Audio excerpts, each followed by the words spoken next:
My power comes from the cosmos. Hit that like button to touch the divine, and comment to be reborn in a new world.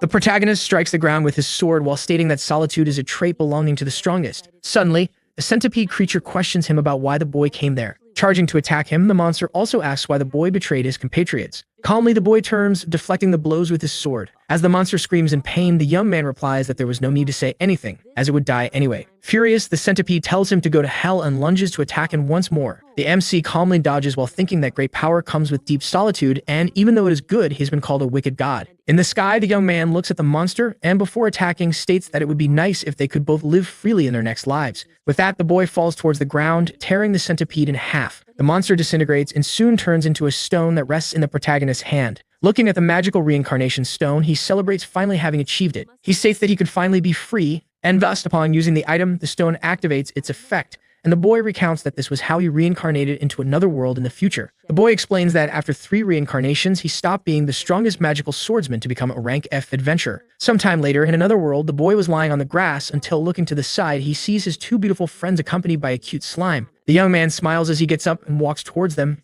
and in his mind, he states that this is the story of a free life. After using the reincarnation stone, the protagonist awakens in another place. Finding himself in a cave, the boy wonders where he was and even who he was. Suddenly, a status window appears calling him Aizawa Yuri, and seeing this, he realizes that this was his name. Behind Yuri, some ranky goblins arrive and surround him. He wonders what the hell those creatures were. Behind Aizawa, a voice emerges questioning what the hell the boy was doing in that place. The huge green creature asks the human what he was doing there, and we see that this was a rank B goblin lord. Our protagonist then replies that he didn't even know. The goblin lord starts to laugh and then says that the foolish human could not deceive him. The creature claims that it was sure Yuri was a servant of the Adventurers Guild, but must have gotten scared upon encountering him. But it was too late, and therefore it would not let the boy escape, so the goblin commands its entire army of little creatures to advance. Aizawa, still not understanding anything, wonders why the hell the situation had ended up like this, until looking to the side he sees a twig. The young man remembers his old days as the best magical swordsman, and in the blink of an eye he grabs the twig. Yuri thinks that his body acted on instinct and then strikes one of the approaching goblins. The other creatures, seeing one of them being thrown aside with ease, become worried, but the goblin lord notices this and orders his minions not to be afraid. Then the creatures charge once more against Aizawa.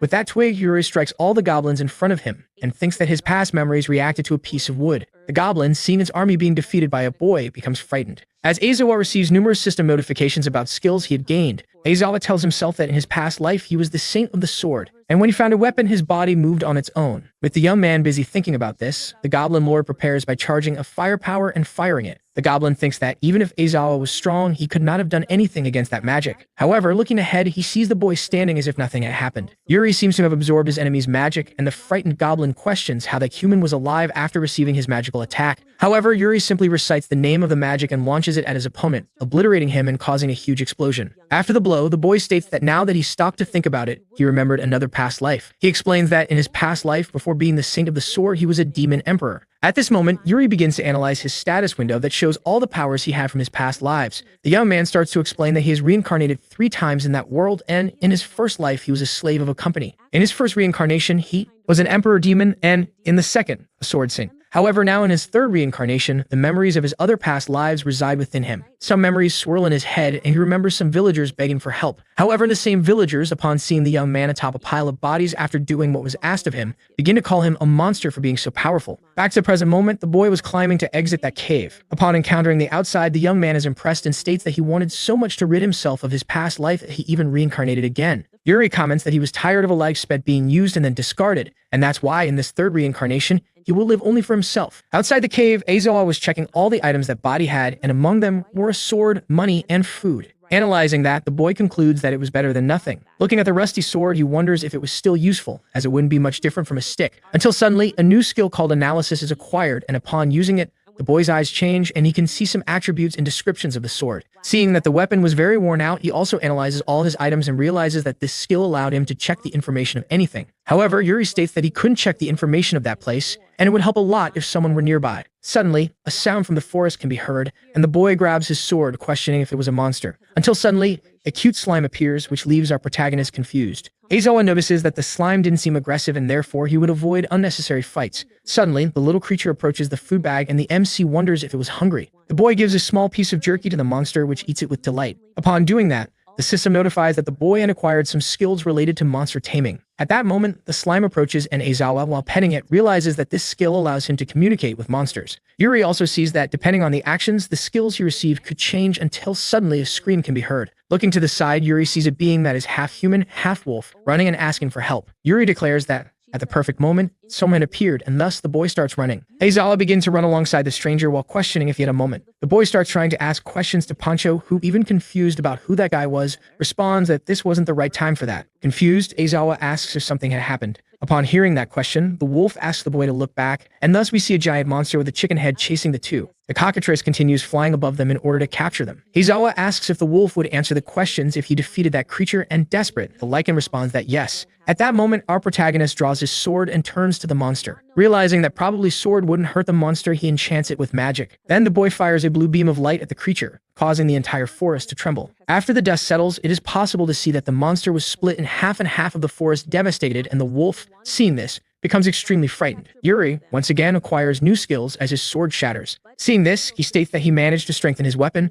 but it alone wouldn't withstand that magic. Completely terrified, the wolf starts calling Aizawa a monster and then runs away. Aizawa quickly catches up to him and states that this wasn't what they agreed upon, and desperate, Pancho begins to plead for his life. On the other hand, the previous slime arrives and looks at the giant monster split in half, noticing an orange crystal. Advancing a bit in time, we see Aizawa explaining to Pancho that he lost his memories and didn't know where he was and needed information. Thus, Pancho states that he was almost sure that the boy was a demon in human form, but he responds that he only fights hostile opponents. Realizing that the boy in front of him truly knew nothing, the wolf decides to tell him that this is the forest area governed by the cockatrices. Pancho explains that his group was searching for rare items, and when they entered the lair of one of those monsters, he was used as bait and left to die. Sighing, he comments that he really believed in his companions, which leaves Yuri thoughtful. The wolf apologizes for speaking off topic and explains that to have defeated a cockatrice with one blow, Aizawa must be a very strong adventurer. Thus, the creature suggests they go to the Adventurer's Guild, as if Aizawa mentions his name, they might have information about the boy. Seeing that Yuri was still confused, Pancho explains that an adventurer is a profession where you undertake missions for the guild and receive rewards. These vary between subjugating monsters, collecting valuable items, or searching for lost animals, and depending on your rank,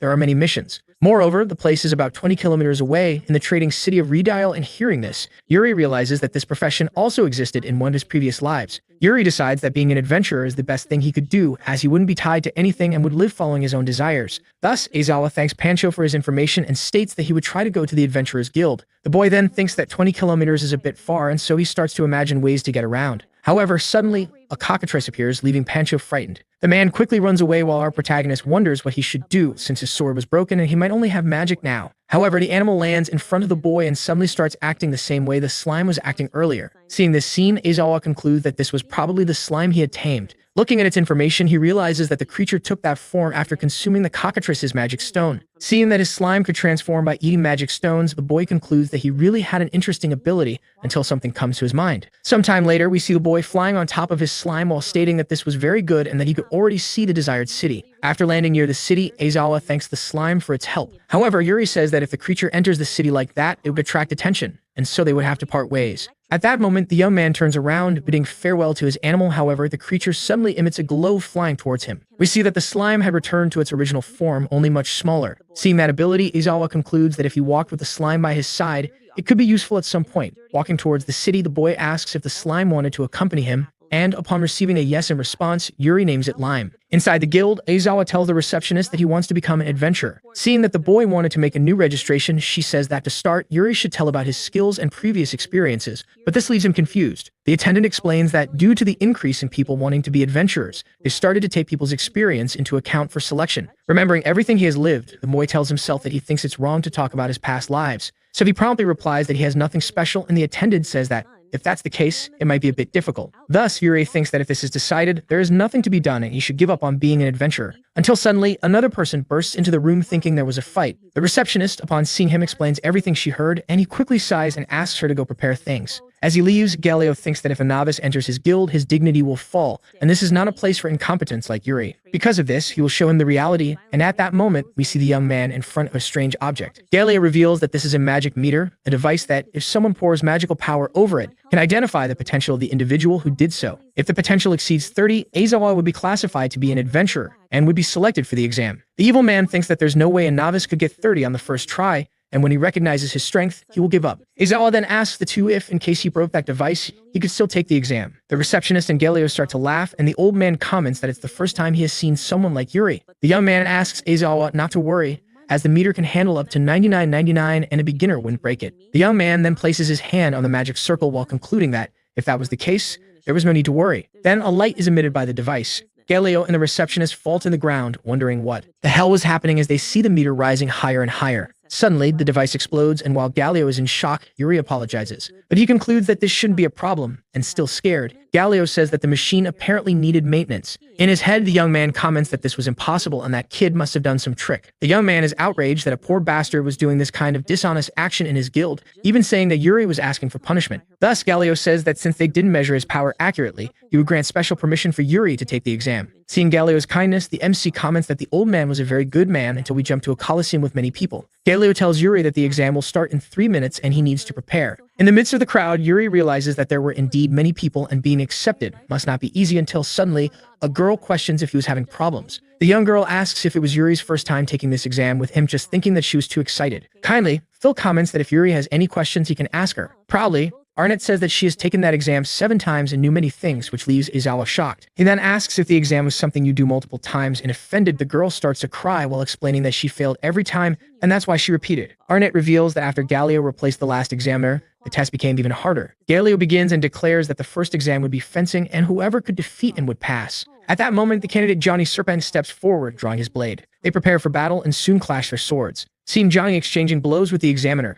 everyone realizes that he was indeed strong. Yuri notices that the two were equal in skill, but something was wrong, and at that moment, Johnny tells the examiner that he wasn't anything special. However, Yahello simply responds that with that skill, Johnny couldn't defeat him, breaking his sword in half. Seeing this, the young man is in shock, and Yahello asserts that with that skill, he would never become an adventurer and should start from the basics again. As Johnny leaves the arena, one of the competitors questions why no one could defeat the examiner. Aizawa, using his ability, realizes that what made Yahello win was the difference between their swords. The examiner decides that the next would be Aizawa and asks the young man to step forward. As Aizawa walks towards his opponent, Arnett cheers for him. Drawing his sword, Yuri thinks he wanted to see more moves from the examiner, but there was no way to avoid it since he was the second chosen. After Yuri drew his sword, everyone is confused and scared to notice that his sword was broken in half. Aizawa remembers that his sword had broken in the fight against the cockatrice, and seeing that, Yahello starts to laugh and mock his opponent's weapon. The examiner mentions that if Aizawa wanted to retire, now would be the time, as he didn't like to bully the weak. And if he accidentally killed the boy, it would be a shame for his reputation as an examiner. The MC wonders what he should do since he couldn't fight with that sword, but in any case, he would have to use it. Yuri says they could start and even claims he would win the fight in a second. Furious, Yahello charges at his opponent, insulting him and striking at him. Using his shrinkage ability, Yuri appears behind his enemy,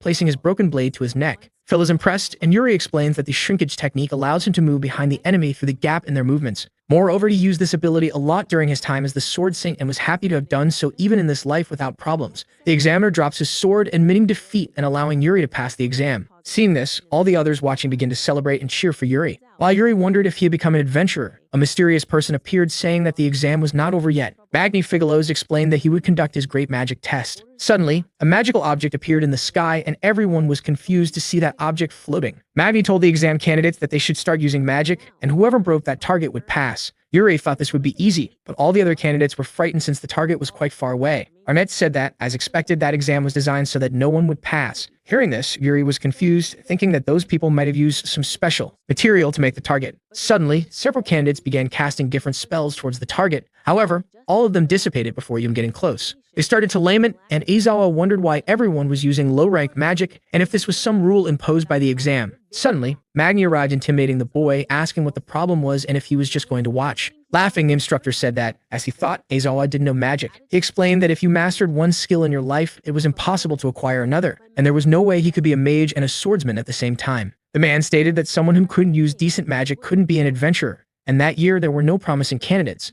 Just as he was about to finish the exam, failing all the candidates, Aizawa conjured a fireball, launching it towards the target. The magic grew as it approached, hitting the target and then creating a huge explosion. Everyone was startled, and one of the candidates questioned what a user of the legendary magic Inferno was doing in a place like that. Aizawa was confused, as to him it was just a normal fireball. Outside the city, a hooded figure watched the fire magic dissipate in the sky. The hooded figure stated that finally that person had awakened, but he was still very immature at the moment. And as he dissolved into darkness, the man claimed he was looking forward to the day they could meet again. In the Coliseum, Aizawa was trying to wake up his fainted instructor to find out if he had passed. That receptionist from before congratulated the young man on his approval and handed him the adventurer's license card. The girl explained that new adventurers start at rank F and gradually rise based on their achievements. Before the young woman could explain more, Arnett jumped on Yuri, shouting that she had found him. Aizawa managed to dodge, and when he looked to the side, he realized it was that girl he had met at the exam. The girl apologized for not introducing herself and stated that her name was Phil Arnett, then asking the boy to just call her Phil. After that, the girl began to press him, questioning his name until the young man gave in and revealed that he was Yuri.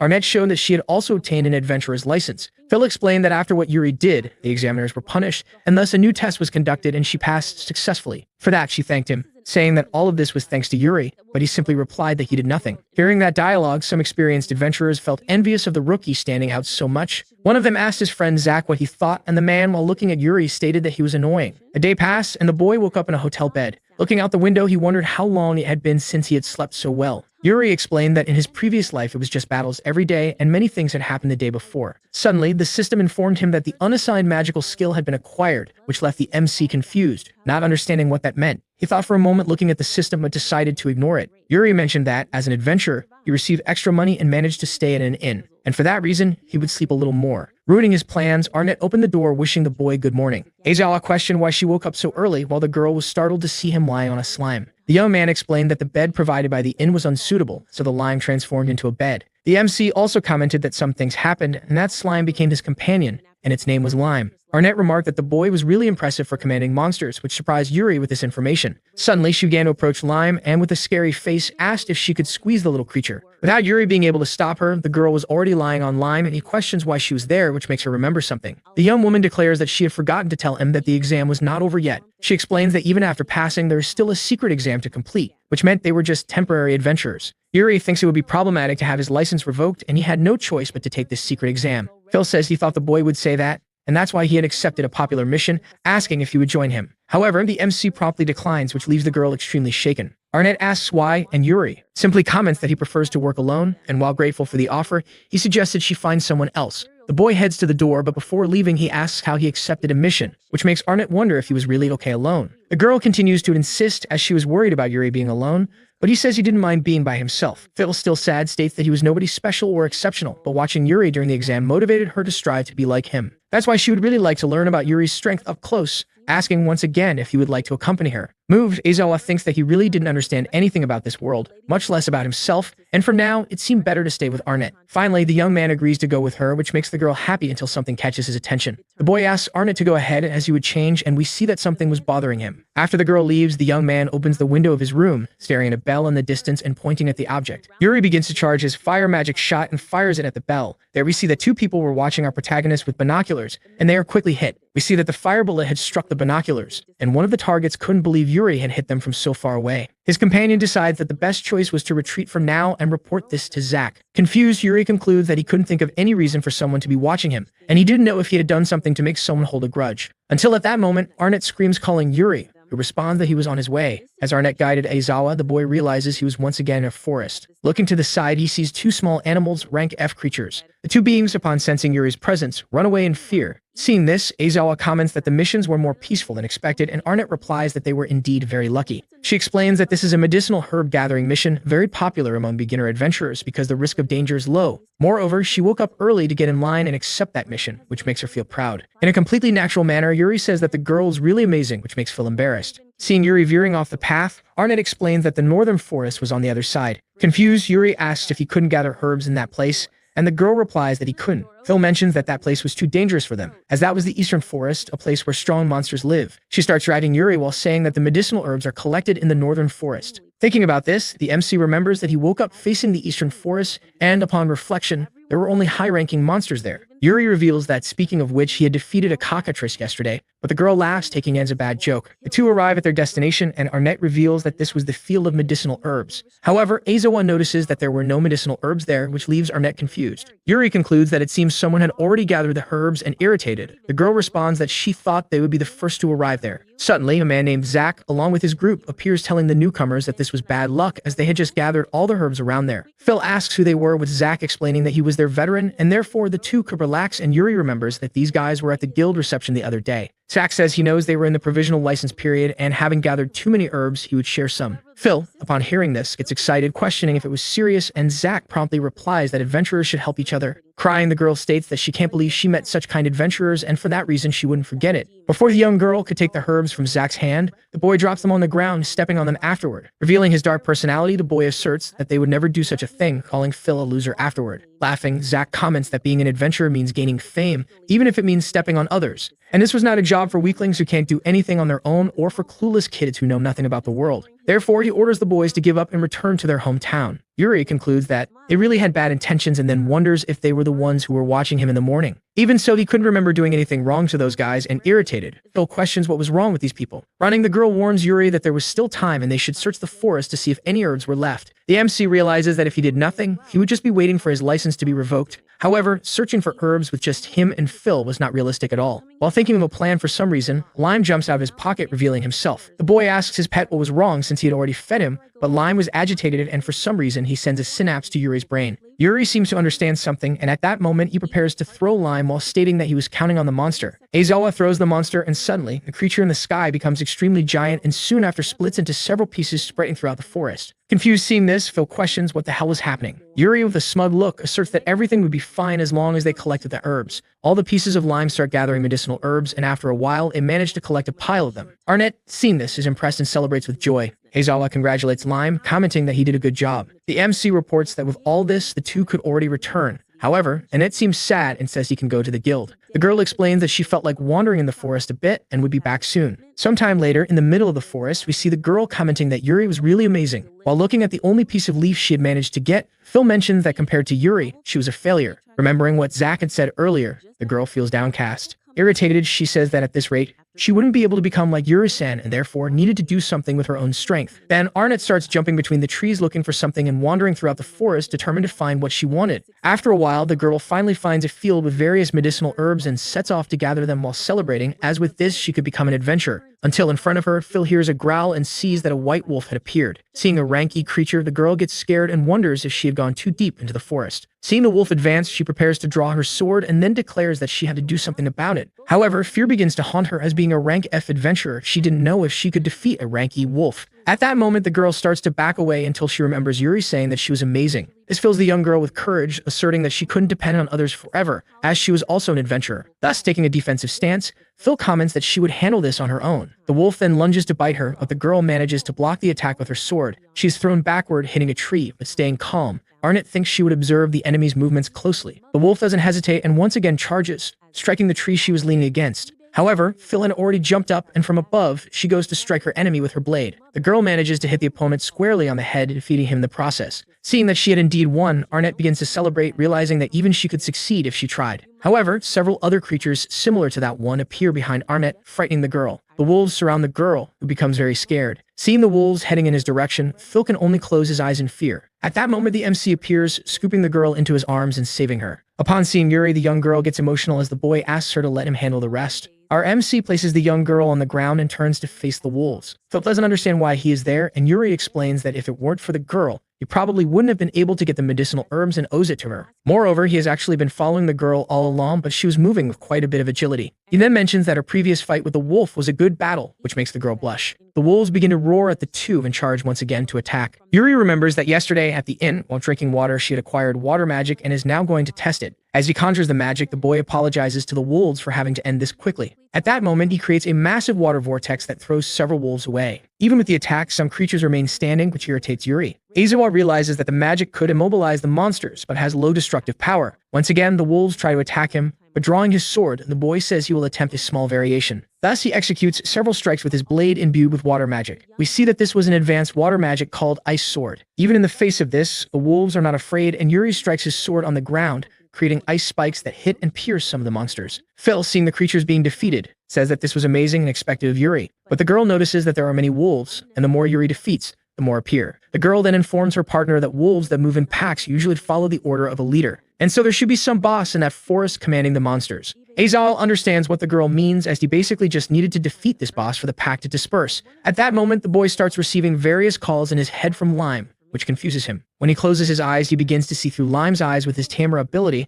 allowing him to see his target. Upon detecting the location of the rank C silver wolf, our protagonist tells his pet that he did a good job. In the blink of an eye, Yuri rushes in one direction, defeating several wolves in his path. The boy uses his fire shot ability that follows a path, dodging various trees and heading towards the silver wolf. However, the creature manages to dodge, sensing Aizawa's presence. The boy understands that with so many obstacles, it wouldn't be easy to deal with the creature, so he would change his approach to something more aggressive. At that moment, the boy begins to conjure a gigantic fire magic that even scares Arnett. Aizawa orders Line to get out of there now, and the little creature promptly does as commanded. The MC unleashes a colossal fire whirlwind towards his opponent, burning the forest in the process. The creature can't do anything and is hit by the magic, creating a huge cloud of smoke throughout the area. The poor wolf is charred in seconds, and Phil is very frightened. Arnett then screams, asking what that was, and upon hearing Yuri respond that he just used a common fire magic, she asserts that it didn't seem normal at all. Some magical stones drop from the rank C wolf. Arnett congratulates Yuri, saying it was great that he got all those items. However, she wants to know how just the two of them will carry that pile of medicinal herbs. Yuri thinks that carrying that just him and Arnett wouldn't be realistic, and it would be good to have a magic that could carry everything at once. At that moment, the system notifies that the boy has gained another ability. Elsewhere, we see Phil showing the guild receptionist the stone she'd obtained. The receptionist is genuinely impressed seeing the magical stone, then questioning if Arnett really got that by defeating a wolf, and she confirms. The girl congratulates her and comments that it's difficult to defeat a Class E monster on your first mission, which makes Arnett feel proud. Thus, the girl says she now recognizes her as a formal rank F adventurer, which makes the girl very happy. Phil starts to celebrate and jump for joy, and Yuri responds that he is happy for her. The attendant then calls for Yuri, saying that now is his turn. Meanwhile, the receptionist notices that Aizawa is empty-handed, and he then asks her to wait. He explains that he was still going to retrieve what he had gathered, thus activating his spatial contraction magic, summoning all the herbs and items he had collected. Seeing that, the attendant is in shock, questioning where he had pulled all of this from. In her mind, Yuri thinks that spatial contraction magic allows for free manipulation of space, and he never thought he would be able to use such a convenient magic. Aizawa thinks that by acquiring other skills, he doesn't sleep as well, and perhaps this is related to the time he spent living in that world. All the analysts were impressed with the number of items he had brought. One of them notices a green stone, and upon analyzing it, sees that it was a wind magic stone. Seeing such a rare item, the analysts are confused, and the white-haired boy asks if the MC had defeated a silver wolf. The boy replies that yes, asking if there was a problem with that, which leaves everyone in the room surprised. They begin to leave, asking Yuri to wait a moment. Arnett tells her friend not to worry, as he will surely become an adventurer, which makes him feel a bit relieved. A long time passes, and Arnett says they are taking too long, until at that moment someone arrives. The white-haired analyst thanks Yuri for waiting and informs him that he will be promoted to rank B. Phil jumps for joy, commenting that this is amazing, and the analyst states that an adventurer like Yuri is very welcome in his guild. The man asserts that they will proceed to the official registration, but Yuri declines, commenting that he will continue as a rank F adventurer. This leaves everyone confused, and Arnett lets out a scream. Outside, Phil asks Aizawa if he is sure, as this was a promotion opportunity. The boy replies that it seemed like a problem, and that's why he didn't accept. Arnett says that when your rank goes up, you are called to the guild more frequently, and he agrees while thinking that he didn't want to act the same way he did in his past life. Before Arnett could say anything more, Yuri declares that he wants to live freely at his own pace.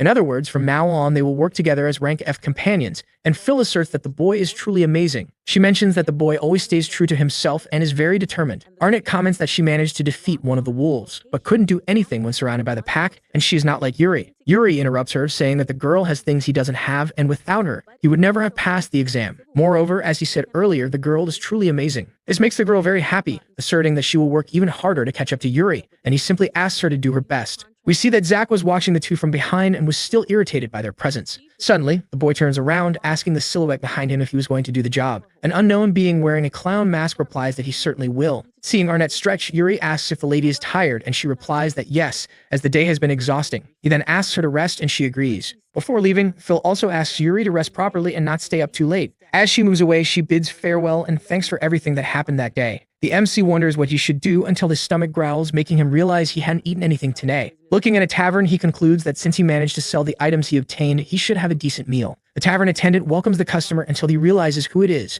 which makes him question why the hell the boy was there. Aizawa realizes that this was the wolf he met in the forest, and the wolf gets irritated since Yuri didn't remember his name. As he sits down, Yuri asks what he was doing there, and the wolf reveals that he has retired from being an adventurer. While preparing food for the customer, he explains that he became afraid of dying, as his companions abandoned him, and there was no reason to continue. He then serves the special black spaghetti from Pancho, giving a huge explanation about the dish. While eating, Yuri praises him, commenting that Pancho is a good chef, and the wolf feels happy, responding that he was the cook of his old group. But changing the subject, he warns that he heard Yuri was an incredible adventurer. And in that tavern, several people were talking about the boy and everything he did in the adventurer exam. However, Pancho asks Yuri to be careful, as if he gets too full of himself, he will attract Zack's attention. Aizawa is confused but remembers that this was the same guy he and Arnett saw in the forest and questions if Pancho knew him. Pancho reveals that Zack was one of his former companions who abandoned him, and that guy was the type to push others for his own benefit. The wolf informs that recently Zack started hiring assassins to hunt newbies to increase the rewards of the missions. Yuri asks if the assassin looked like the one who was breaking into the tavern through the window.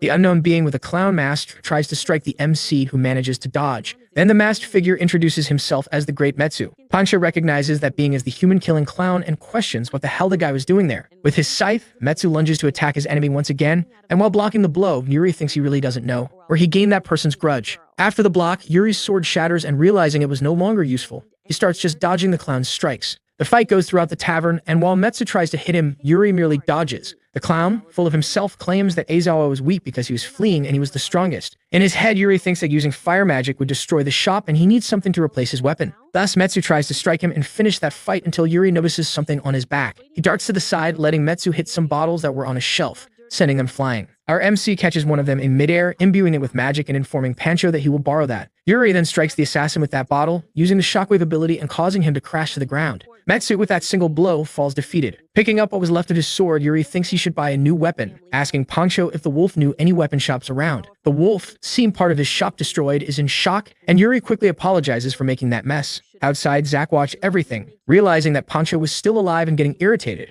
running away from there afterward. Arriving in front of an establishment, Yuri comments that according to the information Pancho gave him, that is supposedly a well-known weapon shop. Inside, we see a knight complaining and asking the blacksmith what he was going to do about it, but the dwarf orders her to shut up and not criticize his work. Irritated, the redhead states that the sword she bought yesterday broke immediately and the dwarf shouldn't speak to her in that way after making such a weapon. Therefore, the young woman declares that she won't leave until she gets an answer, and fed up, Yuri questions if that was yet another problem appearing in his life. The blacksmith tries to say that he would compensate the girl for that, but she, annoyed, states that she wouldn't ask him to fix her sword, but instead wanted another weapon in exchange. Hugo replies that she couldn't buy a decent weapon in that town now. While they argue, the MC uses his ability to analyze the girl's sword. Thus, he declares that the blacksmith's skills are not the problem, and it seems that the material used is poor. Rico questions who he was, and Hugo, the dwarf, states that it seemed Yuri had a bit of an eye for that. The blacksmith explains that they used to use high-quality ores from the northern mines to make weapons, but now only low-quality ores were available. Because of vicious golems set up there, and they're forced to do what they can with low-quality materials. However, if this continued, that shop wouldn't last much longer, and maybe it was time to close it. Looking at some swords in a bucket, Yuri picks one up and places a bag of coins on the counter. The boy asks the blacksmith to let him buy that weapon, as he would use it to defeat the golem. Hugo is startled, and along with him, the knight Rico comments that she has never heard of anyone fighting a golem with a sword. Yuri replies that it all comes down to how you use the weapon, and after he defeats the golem, he will use the ore he got to make a new sword. Rico leaves the place with the boy, introducing herself and asking for his adventurer license just to be cautious. Aizawa agrees, showing what was requested. Upon seeing that the idiot was rank F, Rico wonders if he wanted to die, since that was the lowest classification. She explains that people even call the F rank potato digger because you're always covered in dirt, and there was no way he could defeat a golem. Yuri, confused, asks why the girl is angry since even if he dies, it has nothing to do with her. Rico blushes, explaining that it's just that she doesn't feel good about someone dying for nothing and therefore she would accompany the boy, and with no choice he agrees. Sometime later, Rico declares that they have arrived and that this was the mine in the north. The two start walking towards the entrance until a rank D golem appears. Drawing a sledgehammer, Rico says that their enemy was already there and she would finish this quickly. She charges at the golem, asking Yuri to watch her movements closely. The golem doesn't stay still and tries to attack the girl, who dodges and climbs its arm. She uses this movement to jump over the golem and land a solid hit on the monster. The battle continues with her landing several attacks on the creature. Yuri, while watching her, thinks that the golem has a lot of power and durability, but it was quite slow. And what Rico was doing was circling and continuing to attack the monster from behind. After hitting the golem a lot, the girl returns to the front of Yuri, saying that this was nothing for someone like her. The girl explains that the weak point of golems is their backs, but before she could continue speaking, the monster hurls a rock covered in energy at the two. Rico can't react until our protagonist steps in front of her and breaks the boulder in half. Then he strikes the golem with several cuts, destroying it. Seeing this, Rico is shocked and confused. She questions how the hell the boy did that, and Yuri retorts that he just cut the golem. As he follows Yuri into the cave, Gran states that ignoring a golem's back and cutting it with a sword isn't normal. She also mentions that this time it only worked because Yuri got lucky until he said he understood now. At that moment, we see several stone golems gathered in front of the two adventurers. The boy, preparing himself, says that since Rico said he was lucky, he would try again with those guys. We see that just before this, Zack's group was watching all of this, and one of them couldn't believe that guy had really cut a golem. Zack gets angry, saying he wouldn't forgive Aizawa until a figure appears saying it seemed they had a problem. The masked assassin holds a crystal ball while Zack questions who the hell he was. Inside the cave, the MC was destroying several golems with his strikes. Riko couldn't believe what she was seeing, and after finishing off all the golems, Yuri mentioned that he must have taken out most of his opponents. After collecting some iron ores, Aizawa thinks that with this, they shouldn't have problems making weapons. Looking at another bag with some non-elemental magical stones, he states that he would give that to Lime. Riko then asks who exactly Yuri was, receiving the answer that, as she could see, he was just a rank F adventurer. She asks him not to joke, and in her mind, Aizawa asserts that he wasn't joking as he really was someone of rank F. But suddenly, a voice emerges saying that they couldn't believe Yuri defeated the golems alone. Zack, calling for Aizawa, states that the boy was very annoying. The MC is surprised, and Riko mentions that those guys didn't seem to be friends with Yuri. Aizawa thinks that these guys were after him and he couldn't involve Riko in this, so he asks Lime to take her to a safe place. Lime promptly obeys, enlarging his form and making Riko mount him, starting to take her away. Aizawa, leaving his minors aside, questions why Zack was so obsessed with him. The boy says he didn't remember doing anything for Zack to hate him, and the idiot just laughs. Furious, the young man reveals that no matter how many times he tries to crush Yuri, he simply keeps acting as if nothing happened. The jerk says that now Aizawa even stepped into his territory, and that Yuri was a terrible person. Then, while ordering his companions to advance, he states that he would crush the boy. The MC easily knocks out all three who come at him. They seem to faint for a second, but like monsters, they all recover and advance, grabbing Yuri. Yuri is scared, as in his mind he had knocked them all out, until he realizes that his opponents were under a status effect called Berserk. He sees that this was also affecting Zack. After charging his magic, Zack declares that this was the end, unleashing a gust of wind towards his enemy. The MC thinks he couldn't move and taking that hit directly would be bad. The attack hits something and creates a cloud of smoke, and Zack believes he has won until he sees that Aizawa has moved. We see the boy conjuring a wind magic while the system informs that he has acquired new spells. Yuri then launches it against his opponents, sending all of them flying upwards with a powerful blow. Zack's entire group is thrown to the sides, and Yuri states that he learned a new spell just by watching someone execute it. He prepares to say that it was all over until he notices something, then questioning who that person was. Emerging from a black hole in the ground, the being controlling Zack reveals himself surprised that Aizawa noticed his presence. The masked figure claims that Yuri exceeded his expectations, and it was a pleasure to meet him, which makes the MC suspicious.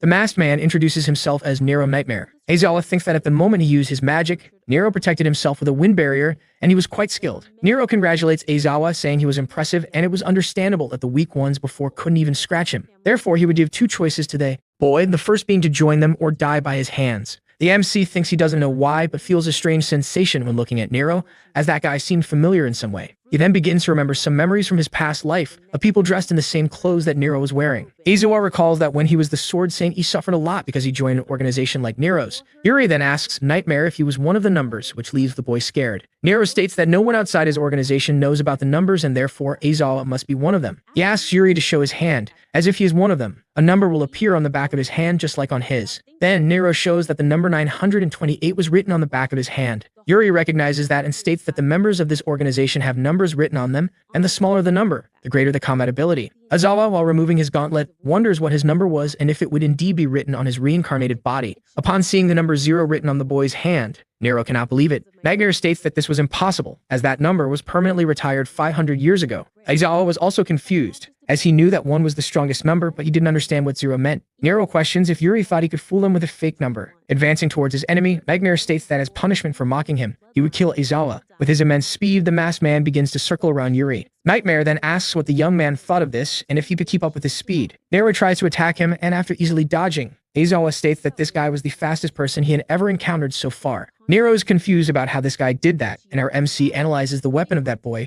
realizing it was coated with poison and therefore he would keep his distance. The MC fires a fireball towards his enemy while thinking he needed to restrict his movements. Nero, after defending, questions if Yuri thought he would defeat him with such an attack, but he replies that he didn't need that. Then, Aizawa sends the Windblade attack that had camouflaged itself in the smoke cloud, and, while narrowly dodging, Nero thinks he let his guard down. Nightmare praises him for using that distraction, even stating that the MC was more formidable than he expected, not realizing that his feet were already frozen. The man becomes desperate for being immobilized, but before he could think about it, Yuri shoots a water vortex in his direction. With Nero almost completely frozen, Yuri begins to enchant his sword with various spells. Nero even tries to bargain, asking him to stop that, but in the blink of an eye, Yuri cuts him with his sword. Seeing his opponent completely frozen, Aizawa states that he didn't want to be chained and glued again. For in this life, he had decided to be free. Back at the weapon shop, the dwarf Muga was shouting that he succeeded, and that was his best work so far. He brings a sword to the counter while the MC thanks him for it. Seeing the weapon's stats, the young man thinks that this should last for a while without breaking until something suddenly catches his attention. Yuri claims that Yugo had used many good materials, then questioning if he was sure about that. The dwarf smiling says it was no problem as he could make weapons again thanks to Yuri,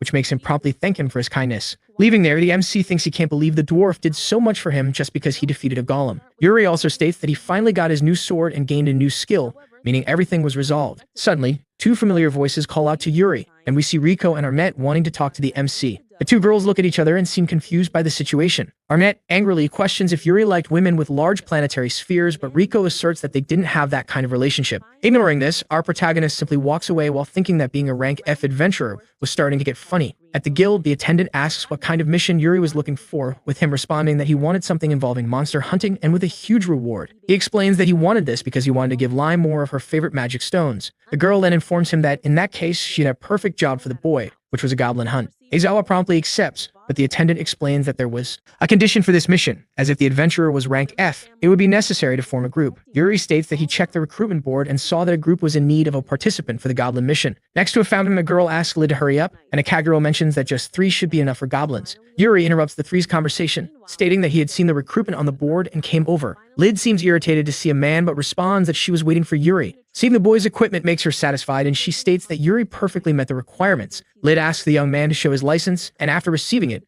she begins to analyze it. Furious, the adventurer throws it back to Yuri, ordering the boy to leave and calling him rank F trash. The man then walks away with his 2 girls while stating that it was a waste of time and that they would do this, just the 3 of them. Yuri wonders if he did something to offend them while thinking that forming a group is surprisingly difficult. He questions what he should do, as he would like to take on the mission alone, but not meeting the requirements was a problem. Suddenly, Riko appears, asking Yuri what the boy was doing. After hearing the whole story, she says she understands him and states that it was sad. Aizawa thanks her as if it weren't for the girl, he wouldn't have been able to accept that mission, and she thanks him back since she almost joined Lid's group. The girl comments that there were reports that the goblins from the northern forest had already been hunted, so they would go to an area that was about a 2-hour walk from there, to the west of the mountains. Yuri comments that it was a bit far, and Riko states that if they take too long, other adventurers might arrive first, and it would be good to have someone who could take them. Aizawa reveals that he had someone who could do that, and then states that he was counting on Lime until the monster starts to shine. Then he transforms into his cockatrice form, which leaves Riko astonished. While flying with the MC on top of Lime, she wonders what that was. Yuri states that they were using a vehicle and that it was normal, but Riko says it was nothing common. And after a while, the two arrive in the highlands of the west. Aizawa thanks Lime, and Riko questions how he could stay so calm after moving at such speed. Looking to the side and seeing a lake, Riko comments that the view was wonderful, and Yuri replies that it was a peaceful place. The girl begins to interact with the lake, saying that the water was very clear. The MC, on the other hand, notices something coming in Riko's direction. When an arrow was about to hit the girl, Yuri stops it in midair. Riko apologizes while Yuri thinks that the goblins were using a tactic to surround adventurers and attack when they were relaxed. Analyzing all the goblins in the trees, Yuri realizes there were more than 20, and all of them had bows and arrows.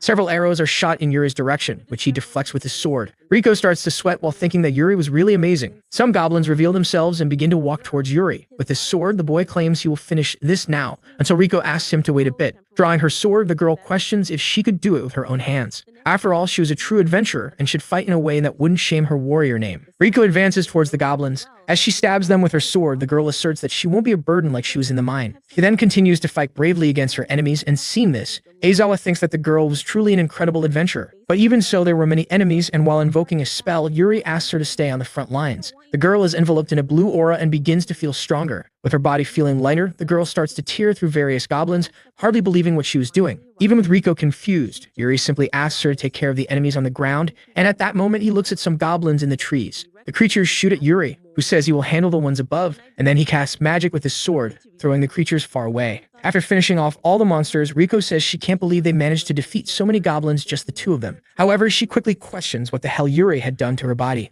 Lime starts to absorb the dead monsters, and Yuri replies that he just enhanced Riko with magic, and that was quite normal. The girl promptly responds that this was not common, and staring at Aizawa, she asserts that the boy was truly different. Suddenly, something happens and Riko starts to fall, and seeing this, Yuri asks if she is okay. The warrior reports that she was hit during the fight, but it wasn't a deep cut. Yet the MC notices that the girl has a poison status. He explains that the goblins' weapons were coated in poison, and Riko states that those goblins were really smart, which was not common. Aizawa then asks if Lime could suck the poison out of Riko, and the monster jumps into the girl's wound, starting to heal her. With that, even Aizawa receives new spells, and Riko comments that she's feeling much better, thanking Lime for it. However, Aizawa asks the girl to wait, and at that moment, he begins to use the healing magic he had just acquired to ease Riko's pain. Seeing this, the young girl is even more impressed, asking where he learned such a rare magic. Yuri reveals that he had just obtained it, which irritates the girl, as holy magic was the rarest of all spells. But changing the subject, the girl asserts that they should find the goblin's nest, since with such intelligence, there must be a boss leading them. Riko claims she doubts the goblins would let them find the nest easily, but Yuri reveals that he knows the location. The boy explains that he saw some of them escape, so he put a piece of lime on them.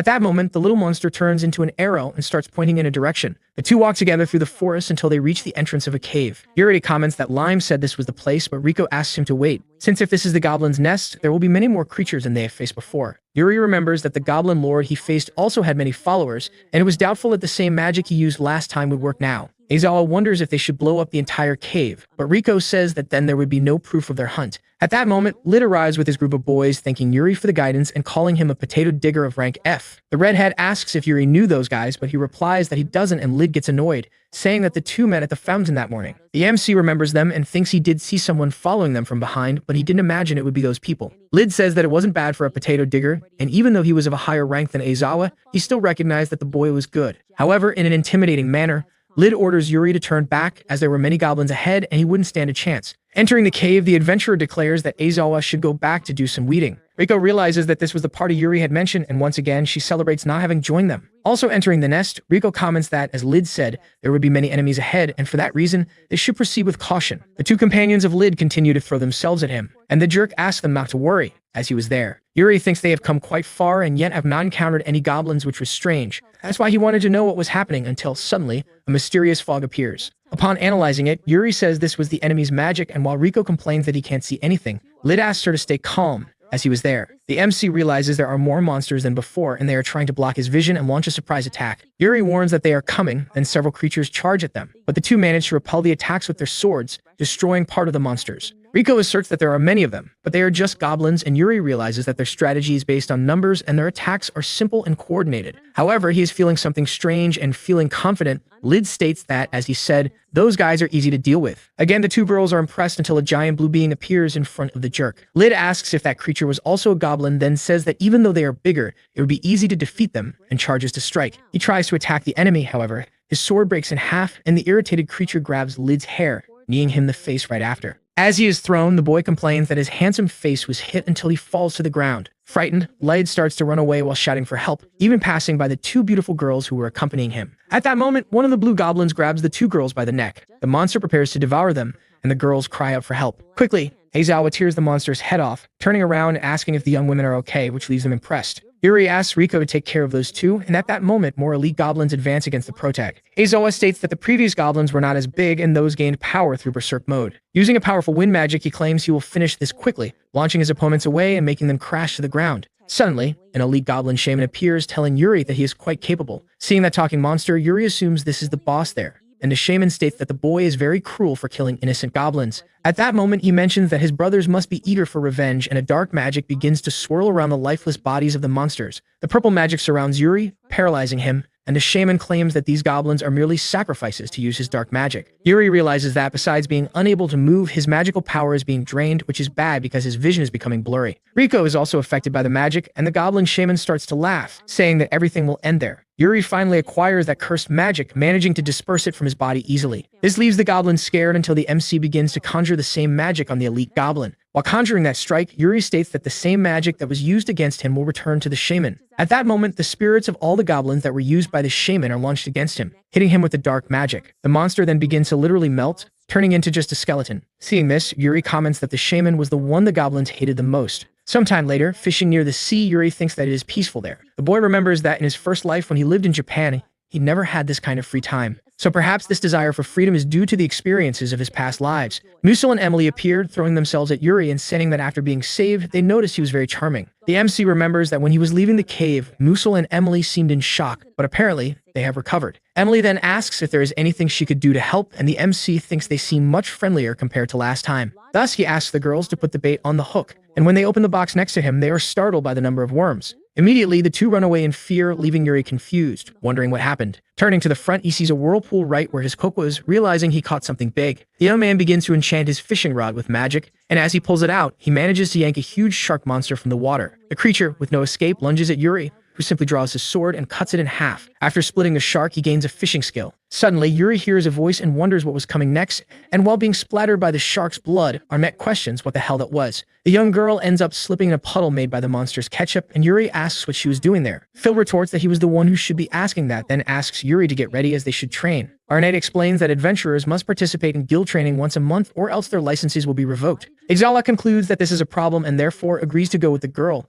Then she grabs his arm and starts dragging him. However, the girl slips once again and the sharks catch up, and Yuri asserts that they should deal with that first. Sometime later, at the Adventurers Guild, the two head towards the training area. With those people around, Arnett gets nervous, and seeing this, Yuri wonders what they would be forced to do there. Suddenly, a woman with purple hair comments that everyone has finally arrived. Aisha jumps to the ground, announcing that they would now begin training for rank F adventurers. The other adventurers seem to recognize Aisha, and Yuri asks if she was well known, with Arnett looking surprised to hear that. Arnett explains that she was Aisha, the spiny ranked 10th in Class B and the youngest rank B adventurer of all time. Aisha, irritated, states that she was there today to train that damn rank, and it was her job to recycle that trash and turn it into something a little better. The other rank F adventurers feel offended, calling the girl a brat, and one even grabs her by the collar. The adventurer tells Aisha not to think too highly of herself just because she was a kid, but suddenly the man is thrown into the sky without being able to react. After that, Aisha says she didn't like to waste time and therefore would educate all of them of rank F through practical training. Then the young girl orders those trash to come to her, and several adventurers charge forward. However, stretching her arm like a whip, she knocks out all the adventurers in a few seconds, and then looks at them with disdain. Arnett, impressed, says that this was expected from someone of rank B, and Aisha catches Yuri and Arnett's attention. The girl states that Yuri quickly judged that fighting her was useless after assessing her strength, and because of that he showed he was quite promising. The boy thinks it wasn't quite like that, but before he could respond, Aisha declares that she liked him. Therefore, she would give the two a special fencing lesson, which leaves Yuri and Arnett confused. Now, in a forest, Arnett asks if Aisha was short since they were just standing around doing nothing, and she replies that was the correct answer. The girl comments that rank F adventurers are fools who think they are very strong just because they became adventurers, and her mission is to teach them the reality of their situation. In other words, Yuri and Phil were the two who acted differently, and thus she could objectively assess their abilities. Then she reaches a point in the forest and states that they should start there. Yuri questions what Aisha was planning to do in a place like that, with her asking him to just watch. The young girl asserts that she will show an example, thus drawing her sword and then making a cut in a gigantic tree. With that powerful attack, the tree crashes to the ground, which leaves Arnett scared. Stating that this was the power of someone of rank B, Aisha turns around and says that now it was her turn, which makes Arnett even more worried, saying there was no way to do that. The rank B adventurer comments that it was the same for everyone at the beginning, but the goal is to keep challenging oneself repeatedly. For the moment Arnett cuts that tree, she will have acquired the intermediate sword skill, so the girl accepts and steps forward. She strikes several blows against the trunk, but nothing happens. Now gathering his maximum power, Phil hits the pine tree, but ends up hurting his hands without managing to cut it. Aisha responds that it wasn't bad for a first attempt and declares that Yuri was next. Arnett urges Yuri to do his best, and he thinks this was a rare opportunity where he would take advantage of the advanced fencing he learned before. He approaches the tree, saying that although it was a weapon borrowed from someone else, he would make sure not to break it. He swings it slightly, but creates a gust of wind that not only splits a tree in half, but also destroys part of the ground. The boy celebrates for not having broken his sword this time, claiming he controlled his strength well until he looked back and saw something. Aisha was incredulous, not understanding what had just happened before her eyes, and Yuri replies that he only did what he was told, questioning if there was something strange. Sweating, she retorts that this was perfectly normal, with Arnett disagreeing, but Aisha even lies that she has destroyed an entire forest with a single blow before. Elsewhere, the girl declares that this would be the magic training, and that this rocky area was perfect for practicing. Irritated, she turns around questioning if Yuri had learned magic before, with him responding that not exactly. Seeing this, the conceited girl asserts that the boy was a beginner in magic, which makes him wonder why Aisha was so happy. Excited, the girl declares that she would show him an example since she was his senior. At that moment, the girl imbues her sword with fire magic, shooting it at the rocks and causing a huge explosion. Yuri seems unfazed, and Arnett comments that it was incredible, while Aisha responds that for a rank B, this was common. Aizawa thinks it really was an amazing spell, and as expected from a rank B, the power was on another level. Aisha tells Yuri that he was next and that the key to using magic was imagination. Thinking about what the girl said, Yuri wonders if imagination was like this and creates a giant sword made of fire. Immediately, Yuri launches his attack that travels a path and hits a huge mountain, destroying part of it. Arnett and Aisha are surprised, and then they realize that the rocks from the mountain were raining down from the sky. The girls hug each other in fear, and Arnett asks Yuri what they should do. The boy uses his intermediate water magic to create an ice wall that protects his allies from the debris. After seeing all this, Aisha asks who exactly the boy was, and he calmly replies that he was just a rank F adventurer, which makes her faint. In the distance, two people were watching, and one of them comments that it was extraordinary swordsmanship and magic to be expected from someone who defeated number 928. The hooded figure asks number 230 if he could take him down, but the red demon replies that it was a stupid question. 230 asserts that it was clear, as someone like him would never lose to a mere human. In the tavern, the wolf asks if Aisha had become the training instructor for adventurers, and Yuri asks if he knew her. The young man reveals that he was once part of Aisha's group for a time, and that, even though she was difficult to deal with, she was really very strong. Pancho reports that she never got conceited and worked harder than anyone else to rise to rank B. He even mentions that now that she has rookies, She wants to act like a true veteran. Someone enters the tavern, and before Pancho could greet him, the red-haired man questions if anyone named Yuri Aizawa was there. Some customers seem to recognize that man, wondering why he was there. The MC introduces himself and asks if the stranger needed anything, but Pancho asks him to behave. The wolf explains that this was Rosas Biscotti, also known as Rosas the Iron Mass, and he was a rank adventurer. Rosas replies that he didn't care about such formalities, and Pancho retorts that he hadn't seen him in a long time. Sitting next to the MC, Rosas states that Yuri was exactly as Aisha said, very young and fearless. Then Biscotti says he would ask for a favor as he wanted Yuri's help for a rank and mission to subjugate the evil dragon. Upon hearing that, Pancho is incredulous, and our MC seems confused. Pancho orders Rosas to stop joking, as even if Aizawa is strong, he was still a rank F adventurer. Rosas reveals that he was serious, and meeting Aizawa today proved that, as Yuri had power equivalent to a rank A. The wolf responds that he heard Yuri refuse the promotion to rank B, but calling him rank A would be an exaggeration. Yuri then asks what kind of monster this evil dragon was, and Rosas explains that it is a terrifying creature capable of destroying an entire nation in an instant. A few days ago, it suddenly appeared in the skies over the Western Highlands, and a special guild group was being formed to subjugate it. Rosas then questions if Yuri was willing to lend them some of his strength, until suddenly someone with giant ears opposes this. An elf declares that including such an unknown man in their group was madness. The girl tells Rosas that his judgment was incorrect, as seeking the help of an F-rank adventurer was a shame for someone of A rank. Yuri asks who the girl was, and she reveals that her name was Claude Dowell, and she was third place in the B rank. The black elf explains that she had heard of Yuri, and did not know what kind of dirty tricks the boy had used. However, she absolutely did not recognize his abilities, and someone of F rank could never join her group. Seeing that this girl was also on the mission, Aizawa responds that he had not yet agreed to participate in the subjugation, but Rosas asks Chloe to stop this. The man states that rank was not everything for adventurers, and it was a bad habit of Chloe to judge people based on appearances. The elf then says that if that was the case, she would test him here and now, asking the MC to play a game. Controlling a fork with magic, the girl claims it was nothing serious and just a bit of entertainment, and if he could return that fork she was about to throw, she would acknowledge his abilities. Clue states that if Yuri couldn't do this, she wouldn't allow him to join her group, even calling him a potato digger. As she stands up, Yuri thinks he doesn't understand why, but he wanted to try. The two adventurers face each other and Chloe prepares. Rosa seems irritated by this, but the elf simply states that she was now throwing the fork in the direction of the MC. With the fork in front of him, Yuri realizes she was fast, and that must be the power of third place in B rank, and only the strength of her magic was impressive. However, with a single finger, Yuri stops the fork, which leaves Chloe quite startled. Yuri turns the fork towards Chloe, asking if he could return the object. Aizawa flicks it, launching the fork that passes by Chloe's head and hits the wall, creating a cloud of smoke. The incredulous elf thinks that if that had hit her,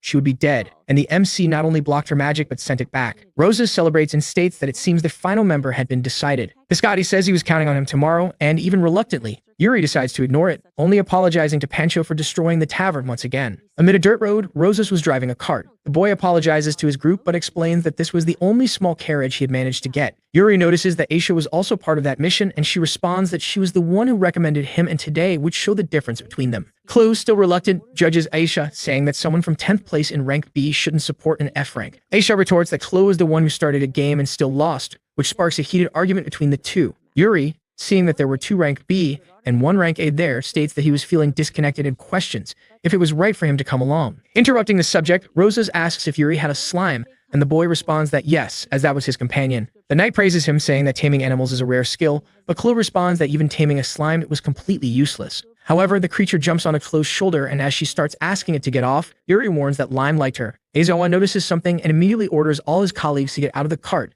just as a fire attack hits the group. Everyone manages to escape, and Chloe asks if that was the evil dragon, but Rosas reveals that they were just common rank C dragons. The MC realizes that all of them were tamed by someone. Then Rosas declares that he and Aisha will take care of the right, ordering Yuri and Chloe to handle the left. Yuri warns that the enemies are in the air, and it would be better if someone distracted them from the front while Chloe uses her magic, but she tells him not to give her orders. Chloe says that Rosas might trust him, but she did not, and she would handle all those creatures alone, starting to conjure a spell after saying this. The elf fires her thorn cannon that begins to chase the dragons trying to evade. However, the girl declares that no one will be able to escape, and thus the magic hits part of the dragons, freezing them. The creatures crash to the ground, and Chloe says it was very easy, while Yuri thinks there really was no need for him to intervene. At that moment, Aisha declares that another enemy was approaching, and a rank B meteor dragon appears, and Chloe, seeing this, asks if this was the leader. Aizawa realizes that this creature is also tamed, and at that moment, Aisha asserts that they should finish this once and for all, preparing a spell alongside Chloe. The two unleash energy bolts at the wyvern, which counters with a fireball, managing to block both attacks. Aisha and Chloe are surprised, then Aizawa gives an order to Lime. The slime jumps into the air, swallowing the dragon's fireball and digesting it. Seeing this, Aisha and Chloe are impressed until someone leaps into the air using Lime as a boost. Roses charges towards the dragon with his enormous shield, stating that he would use Lime on loan. He strikes the massive dragon with his Iron Destroyer shield skill, causing the creature to begin to fall. After that, Roses declares he would leave the rest to Yuri, who starts to imbue his sword with magic. The MC unsheathes his blade, advancing forward and delivering a precise cut to the dragon, splitting it in half. Yuri congratulates Line while Aisha lies, saying it wasn't that bad, and Clue responds that it was just luck. Roses says they now have another problem, as the horse had been injured. Aisha warns that they must reach their destination before sunset, but it was 2 hours away from there. Yuri thinks he can make Lime transform into a cockatrice, but there were too many people to carry. In that case, he approaches the horse, beginning to use his holy magic. Rosa's group is in shock, now riding towards their goal. Clue states she thought that magic was just a myth, and Aisha notes that the horse was faster. The boy explains that while healing the animal, he used enhancement magic to increase its strength. Roses informs that when they pass those trees ahead, they will reach the highlands of the west.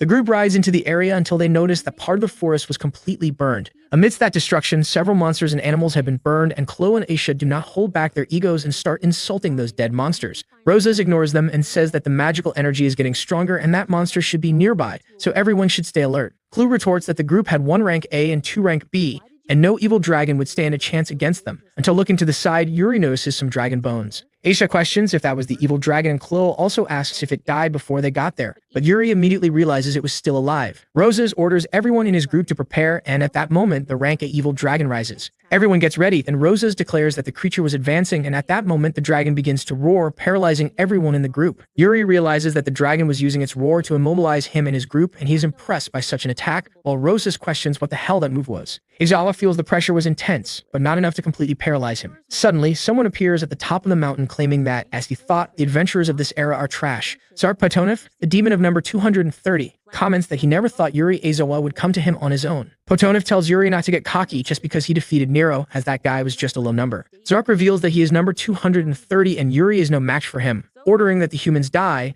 and at that moment, the evil dragon charges at them. Yuri recognizes that this guy was from the numbers and probably came there seeking revenge, and the dragon's attack finally seems to hit the group of adventurers. But suddenly, demonstrating that he could still move, Yuri manages with his sword to cut the wyvern's claws. Not satisfied, he leaps into the air, climbing the monster's arm and striking its head with more sword cuts. The powerful evil dragon falls to the ground in pieces. The entire group of Yuri is in shock, and Chloe continues to refuse to believe that the boy was strong until Zark congratulates him and asks if he was ready for round 2. At that moment, the evil dragon is surrounded by purple energy and quickly awakens, trying to attack Yuri again. While defending himself with the sword, Yuri realizes that the monster revived, and even after cutting the dragon's claws, they regenerate and move to attack. The creature manages to hit Yuri squarely, throwing him against the ground. After defending himself with the sword, the boy thinks that no matter how many times he attacks that creature, it regenerates, and at this rate, he would wear himself out. He realizes that the evil dragon was like an undead, and for that reason, the young man begins to use advanced holy magic against the monster. The creature starts to writhe, and Yuri tells himself that undead are weak against holy magic and his past life experiences have been useful. Suddenly, Zark appears behind him trying to strike, but Yuri manages to defend himself just in time. The demon comments that this was starting to get fun, telling Yuri that they would begin the final round. The young man starts throwing various punches at our protagonist, who is just trying to defend himself in every possible way. He then decides to counterattack, imbuing his sword with magic and launching an attack against Zark, who, even while defending, sustains a small injury. The demon claims that Aizawa was slow, and imbuing his arm with magic, he tries to strike the boy, who is caught off guard. Aizawa uses all his speed, managing to move behind his opponent just in time, and we see that Zark's strike was so powerful that it created a line of destruction. Yuri thinks that his opponent had high power, but being large made him slower than usual. However, Zark appears in front of him, questioning what was wrong. Zark asserts that Yuri wouldn't win just by dodging, and he tries once more to hit the boy, who escapes to the side. The demon launches several stones at high speed while telling Yuri that he has become soft after sleeping for 500 years. The man comments that calling Yuri a zero now was a joke, and the boy defends himself by spinning his sword. With a huge rock in his hand, Zark comments that he has been waiting for the day he could fight Yuri again, and for that reason, he asks the boy not to disappoint him. Thus, he throws the boulder at Yuri, who dodges backward and cuts the rock in half. As he lands on the ground, the MC thinks that he is right.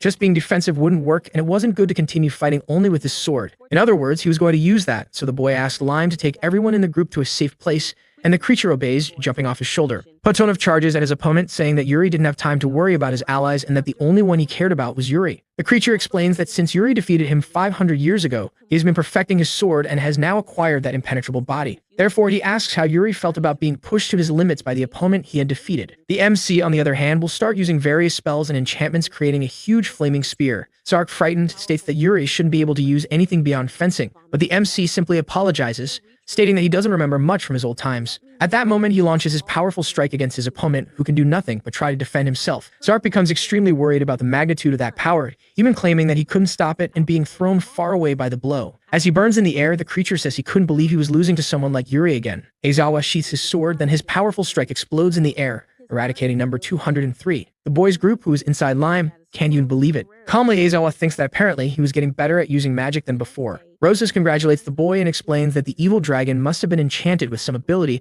bringing it close to ranks S in strength. Yuri still didn't know if he was really that strong, as in his mind he only managed to do this because by chance he knew holy magic. The neg replies that regarding that, it would be better if Yuri didn't let too many people know that he could use holy magic. Yuri questions why, and Roses explains that holy magic is extremely rare and valuable in that world, and if the news leaked, the whole world could fight for Yuri. The boy says he understands while thinking that he was right, and it was better to keep this a secret. Yuri remembers that, by the way, he had taken something from the evil dragon when he knocked it down, summoning a huge magical stone, questioning how they would divide that. Roses is surprised by the size of that magical stone and comments that he is shocked, as he has never seen such a giant and high-quality magical stone before. Then he asks Yuri to keep it. The prodigy inquires if Roses is sure, and even Aisha and Chloe agree with this decision. Meanwhile, Roses asks the boy to be careful with her, as depending on how that stone is used, it could disturb the balance of power. Returning to the city, the boy thinks that sacred magic and magical stones would bring him many problems, and in the end, he just wanted to live freely. The next day, at the inn, Yuri wakes up to Lime making some noises. He wonders if it was already morning until he sees in front of him a small girl with blue hair. Confused, the boy questions what the hell that was. The little girl with blue hair wakes up, and upon looking at Yuri, she throws herself into the boy's arms. The MC pauses for a second, asking the little girl if she was Lime, and the girl nods. Yuri wonders if this happened because he gave that magical stone from the evil dragon to Lime, since, as far as he remembers, there was no visible change immediately. Lime then tries to say good morning to Yuri, but ends up saying everything wrong, and the young man is impressed by what she said. At that moment, the girl gets up trying to walk on her feet, and Yuri asks her to stop as it was dangerous. But not listening, she tries to walk and falls to the ground. The boy thinks that Lime is not wrong to challenge herself, but he wasn't sure if it was good for Lime to become human. So he takes the little girl's hair, saying that she didn't need to try so hard to imitate them. He then tells her that the girl had her own unique charm, and upon hearing this, she becomes extremely happy, transforming into slime and landing on his shoulder. Yuri tells Lime that they would set off on a mission today, and the little creature celebrates. At the Adventurers Guild, the MC tries to look for a mission on the board. He notices that they are the same old missions, involving goblins or wolves, and he assumes that Lime was tired of eating the same thing every time, and doing these repeated missions was boring. But suddenly, an unknown person appears calling for Yuri. The young man starts to introduce himself awkwardly, saying that he was in 8th place in Class C and was known as a rare wandering monster hunter, and his name was Dutch. Dutch then introduces Lehman, who is his pet and a rank E rat. Yuri realizes that this guy was also a monster tamer, just like him and Lime. Dutch asks Aizawa if he was looking for a mission and questions if the boy wanted to work with him for today, but the boy replies that he doesn't. Still, Dutch insists, saying that you didn't need to hold back, even explaining that not all missions are on the board. In this way, Dutch reveals that there is something called personal missions. Yuri thinks that he didn't like being hired by others, but there were no good missions on the board, and for Lime's food, it might be worth accepting something different. Thus, he and Dutch come to a consensus, and Yuri informs that he would accept the proposal, making the young man happy. As the two ride in a cart through the forest, Dutch comments that he had imagined Aizawa was a novice. Yuri confirms and says that there is a lot he didn't know and would appreciate it if Dutch could teach him. Dutch agrees, saying that, as Yuri's veteran, he would give him some solid advice. As the first thing, he approaches Aizawa and questions why the boy made a contract with slime, which confuses the boy. Dutch explains that there are many types of slime, but normal blue slimes are among the weakest monsters and no one willingly hires one. The veteran continues asking Aizawa to follow his advice and find a stronger monster to hire, and if the boy wanted, he could even help him. Looking at his pet, Yuri rejects the idea, saying that it wasn't necessary, as Lime seemed reliable to him and he was sure she would be a great help on today's adventure. Laughing, Dutch tells the boy not to be mistaken, since if he trusted a slime, he wasn't a monster tamer and would have to give up that title. Before Yuri could respond, a giant hawk appears, grabbing Dutch with his claws and lifting him into the air. The man starts screaming for help, and our protagonist makes Lime transform into a cockatrice and fly, rescuing Dutch. Not understanding the situation, Dutch begins to scream desperately until Lime puts him back in the cart. Still shaken, Dutch asks Aizawa what his problem was, since he had never heard of slimes transforming like that. Yuri reveals that for his pet that was normal, but Dutch had said that blue slimes are common monsters. Dutch in shock replies that common monsters can't do things like that, and Yuri questions, by the way, where they were going. Dutch retorts that he had revealed it, but their destination was the Dragon's Veil, a place that tamers call a treasure. The goal is to capture a young dragon sleeping in the Dragon's Veil. The tamer begins to list some monsters like the kraken from the distant seas, the golden bird, or even a rainbow slime, of which there are only a few in the world. Dutch claims that having captured numerous rare monsters,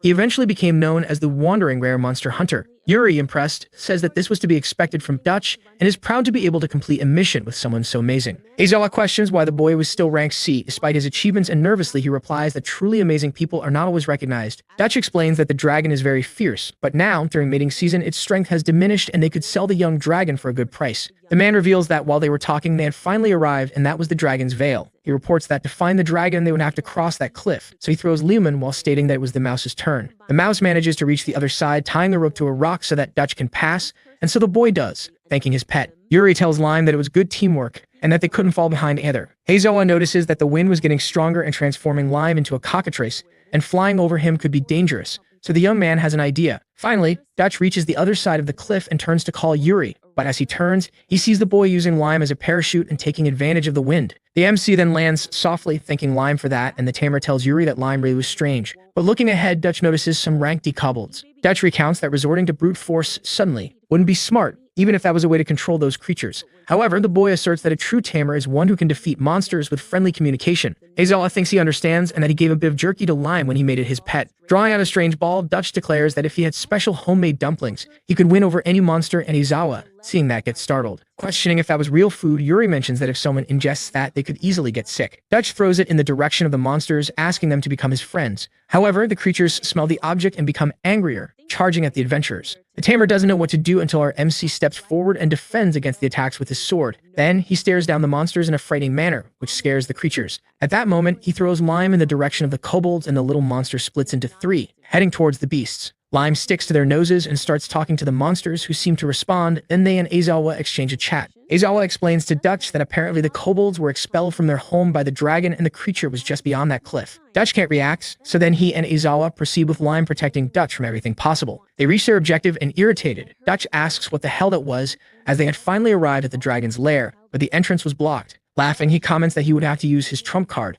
biting his finger afterward and asking Yuri to pay attention, as that was his secret weapon. The boy draws a blood symbol on the ground, and suddenly a rank sea golem appears. The creature walks to the lair's door and tries to pull the stone away, but fails, and Dutch realizes that the monster didn't have enough power. Yuri asks Dutch to step back, and then the boy uses his sword, firing an energy beam that splits the rock in half. Dutch questions how a tamer could use a sword technique, as balancing skills like that wasn't normal, and wonders if Yuri was really rank F. The system notifies something, and Yuri understands that the reason he can acquire skills so easily is thanks to his memories of past lives. He thinks he was just an ordinary rank F adventurer living his third life, but he replies to Dutch that he was just a rank F adventurer. However, the boy doesn't accept that answer, as the things Yuri did were not common for someone of rank F. At that moment, some feminine footsteps begin to emerge from the dragon's cave. Placing his hand on his sword, Yuri warns that someone is coming, and Dutch tries to see who it is. Suddenly, Aisha appears, saying she won't let the dragon hunters pass and that she will take them down. However, the girl realizes it was Yuri, but unlike Aizawa, who feels relieved, Dutch is startled to recognize the girl. The MC asks why the girl is there, and she reveals that the guild sent her to protect the dragon from greedy adventurers blinded by gold. She explains that dragons have value throughout their bodies, and the guild imposed restrictions to prevent overhunting,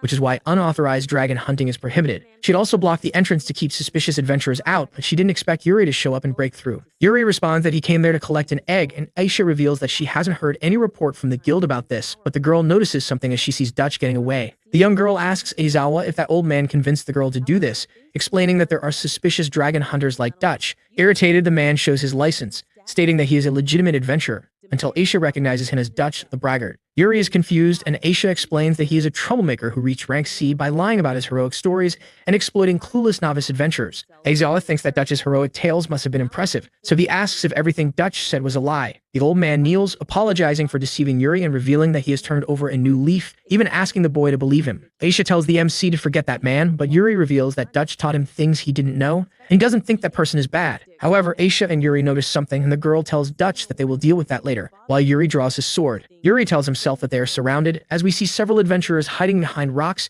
and he wonders if those are also suspicious dragon hunters. Aisha declares that she will let Yuri handle the left side, asking the young man not to use fire magic, as stirring things up will be a problem with the dragon. Aizawa comments that he would like to take them down one by one with his sword, but the terrain makes fighting difficult. Thinking of a better way to battle, the young man bites his thumb and draws blood, starting to drip it on the ground and saying he will leave the rest to them. The kobolds from before are summoned and charge forward, and Aisha, seeing the summoning magic, is frightened, and Dutch is too, as Yuri summons several creatures. At that moment, the kobolds begin to attack all the dragon-thieving adventurers and defeat them one by one. Yuri realizes he wasn't sure, but apparently those creatures were stronger than when he fought them before. Aisha, scared, comments that kobolds should be rank D, but those have the strength of rank B, and Dutch reveals that the tamer's power influences their contracted monsters. Then the two wonder how strong Aizawa is. The dragon hunters start to run, and one of them gives the order to evacuate until Aisha notices a familiar symbol on the back of one of them. Yuri asks what is wrong, but the girl simply replies that nothing is. Aisha reveals that the situation has changed and those guys will probably come back to attack the dragon again.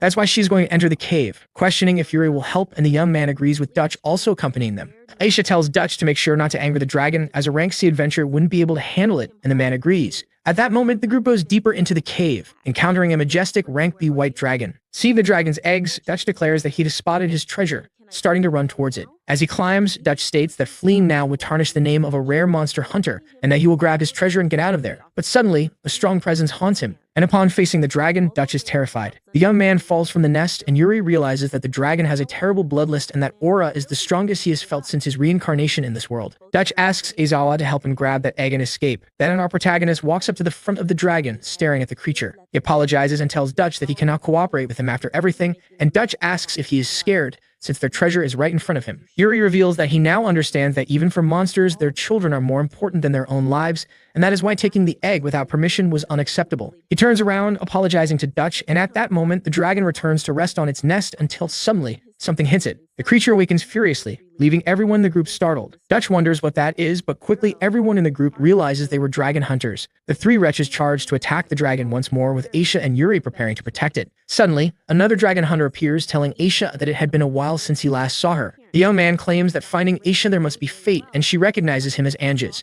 Anges tries to attack the girl with his sword, but she wraps his weapon with her whip. The hunter states that knowing how strong Aisha's sense of justice is, the guild must have asked her to protect the dragon. However, this was very bad, as the young woman would be stopped by her former comrades and would fail in her mission. The man even claims that Aisha will have her rank revoked, but as he steps back, she comments that the only unlucky one there was him. Anges is confused by this statement until, at that moment, Yuri defeats all three idiots who were attacking the dragon. Seeing this, the hunter questions how the MC defeated his subordinates instantly, even wondering what was happening since he should only be a tamer. As he advances toward his enemy, Aizawa is struck by the dragon's wing. The MC shows he has defended himself, but the furious creature charges at him. Yuri, confused, asks what Anges had done to the dragon, and he reveals that he sprayed a monster's stimulant, and while fleeing, claims that the track should be crushed. Thus, the dragon uses its paw to try to hit Aizawa, apparently landing the blow and kicking up dust from the ground. Dutch and Aisha become worried while Anges celebrates until he looks back and sees that Yuri was calmly holding the beast's attack. Anges is startled to see that the crazy guy was holding back a dragon's attack with his bare hands. Aizawa begins to connect with the creature, asking if it could hear him and assuring it that everything was okay and there was nothing to fear. The dragon seems to calm down and stops attacking Yuri. Then he tells the creature that everything is fine. The system informs that the advanced taming skill has been acquired. While petting his new companion, Yuri thinks that the dragon was just afraid of him, and that the drug earlier had heightened that fear. Anges questions how an F rank managed to tame a dragon, and then the creature says something to Yuri,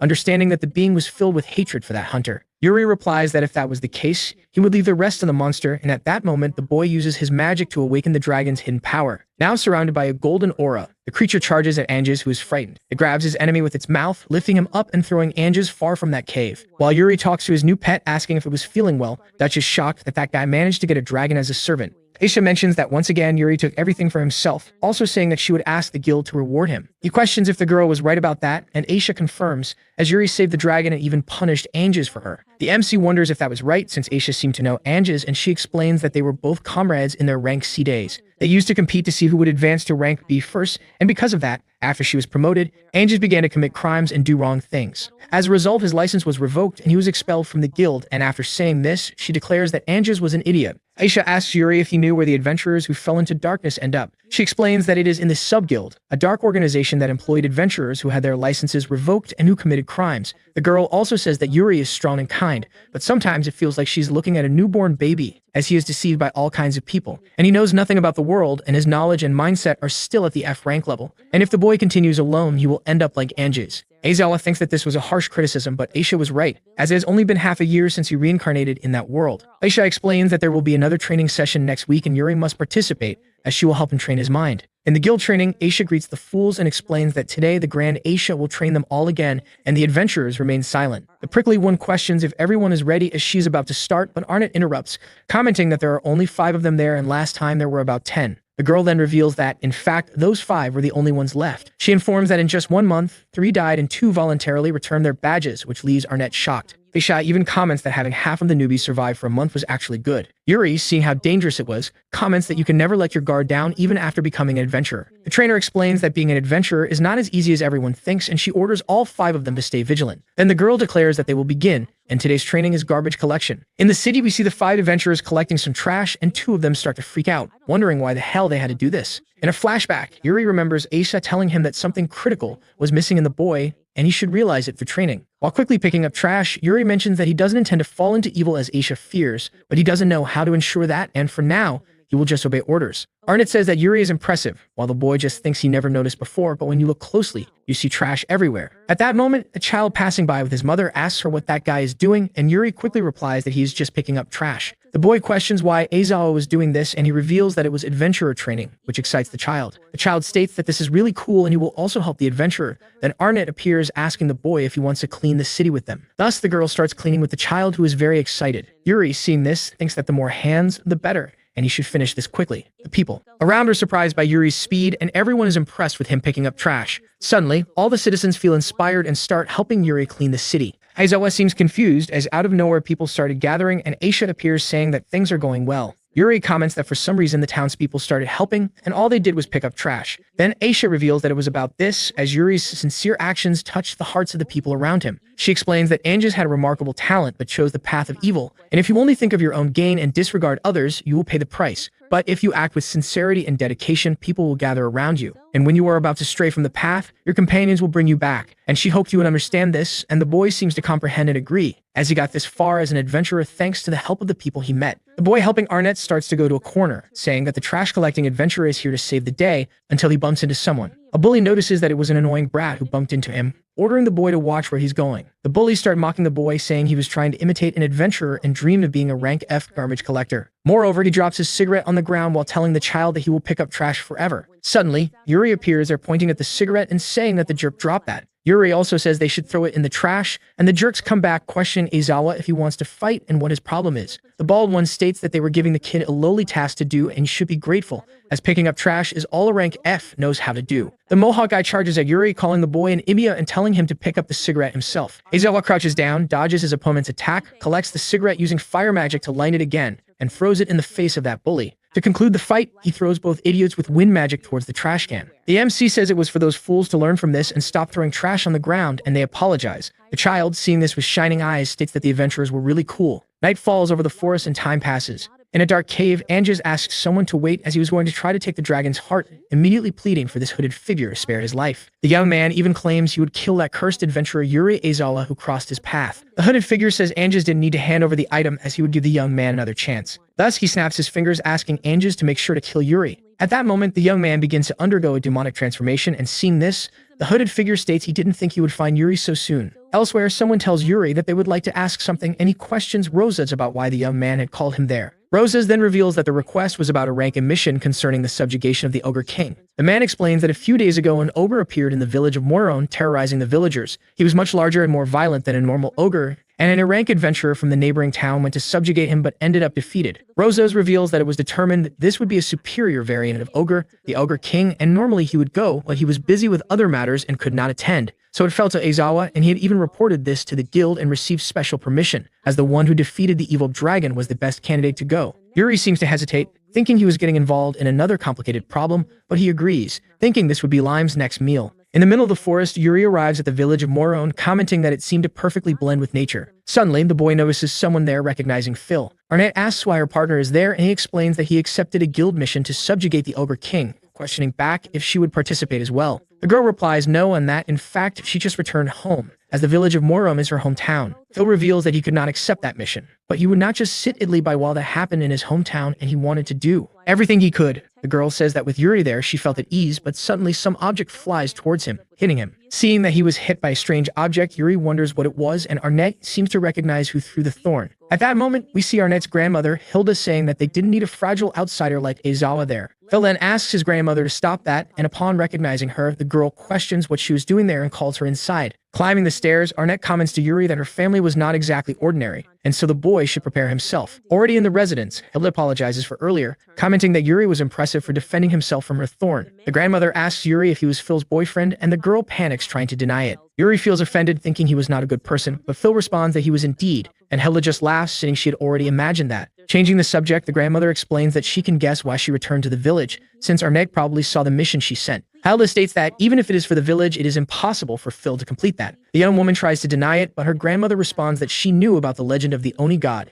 and hearing this, Yuri becomes confused. The old woman explains that 3 years ago, an ogre suddenly appeared near the village, and many adventurers challenged him, but none had a chance. However, the ogre never attacked the village, so they called him the Oni god and chose the path of coexistence, as sending inexperienced adventurers would only irritate him. This would make things worse, and that's why Phil shouldn't do anything reckless. Phil responds that it was fine, as that mission was being taken care of by Yuri. The old woman stands up, stating that she noticed Yuri's behavior was different from that of an ordinary man, and that was expected from the person her granddaughter chose. However, she could not let him pass just like that and would prepare a challenge for the boy. At sunset, they were to bring 10 kuni horns, and she would recognize the boy's strength and see how much Phil had grown. Sometime later, we see the two walking among the trees. Yuri then asks Phil who the child following them from behind was, and we see a half-wolf named Sam. Phil reveals that he was her younger brother, but Yuri responds that he didn't look like her. Then Arnett explains that her village is a bit special, as it was a place where children who lost their families in nearby towns gathered. Both Sam and she were abandoned in the forest, but Grandma took them in and raised them as her own children, and that's why she would do whatever she could for that village. Sam appears in front of Yuri, claiming he doesn't know how he got close to Phil, but he didn't accept him. The wolf also says that this was a task for his grandmother and that today he would evaluate Aizawa's strength. Arnett asks Sam not to be rude, but he complains and states that her taste in men was disappointing if she liked that sleepy guy. Phil takes Yuri's hand, leading him away and saying that Sam is wrong, and the wolf gets upset and jealous until the three notice something.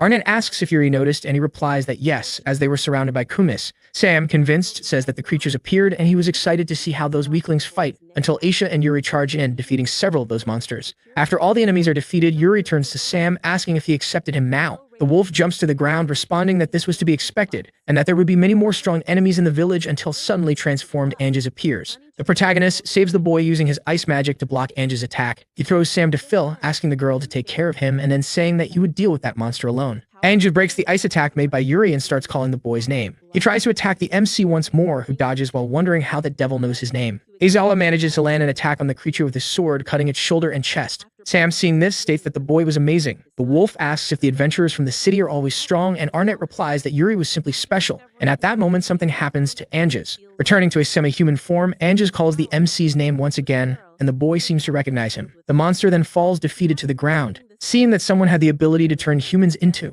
ogres, Yuri wonders if someone was pulling the strings behind the scenes. Back in the village, seeing that her mission was completed, Hilda is in shock, saying she can't believe Aizawa really collected the horns. Sam also adds that Yuri had defeated a huge Oni, and the old woman says he looks exactly like her missing son. The woman explains that 30 years ago, her son was a rank A adventurer and a hero of that village, and he went to subjugate a terrifying monster and never returned. That's why she declares that she didn't want to lose another young man like Aizawa, asking him to promise that he would return alive. She then opens a scroll saying that he should go to the sanctuary after the road at the village limits, make an offering of food and loot, and thus the Oni god would appear. After doing everything that was instructed, and with Arnett dressed strangely, Yuri says they were ready. The MC asks if the girl really needed that outfit, and she replies that it was about the weather and that, while she was serving as bait, Yuri would defeat the Oni. Aizawa questions if Phil was sure about this, as it could be dangerous, but excited, she says that it may not seem like it, but she was confident in her ability to escape without problems. But suddenly, something scares them, and they start to hear tremors, and Yuri realizes it was coming. A colossal creature approaches with its club. The monster tries to attack the boys, breaking part of the forest in the process, but they escape. The rank A ogre king starts shouting, and Arnett gets scared, so Yuri asks Lime to take care of her. Lime inflates, serving as a carriage for the girl, and then jumps away, while Phil says that Yuri will definitely win. Yuri agrees, drawing his sword and enchanting it with magic. The two charge at each other, and Yuri's sword clashes with the monster's club. Due to the immense strength of the monster, Aizawa is thrown away but manages to land calmly on a tree and propel himself. He starts walking among the trees, heading towards the ogre, who notices the boy's presence once again. The MC stops on top of an object that the monster had thrown, and the ogre attacks him, shattering the object he was on. However, Yuri was already on the monster's back, using a skill and advancing against his opponent. He manages to strike with his blade, breaking the monster's left arm, which screams in pain. However, the creature quickly regenerates and Yuri thinks that this monster was like the evil dragon from before. At that moment, the ogre begins to speak, saying he has finally met a powerful human, and Yuri is impressed by this ability to communicate. The ogre king pleads with Aizawa to end his life with his own hands, as he no longer wanted to Want to reborn in a new world with exciting adventures and lots of magic.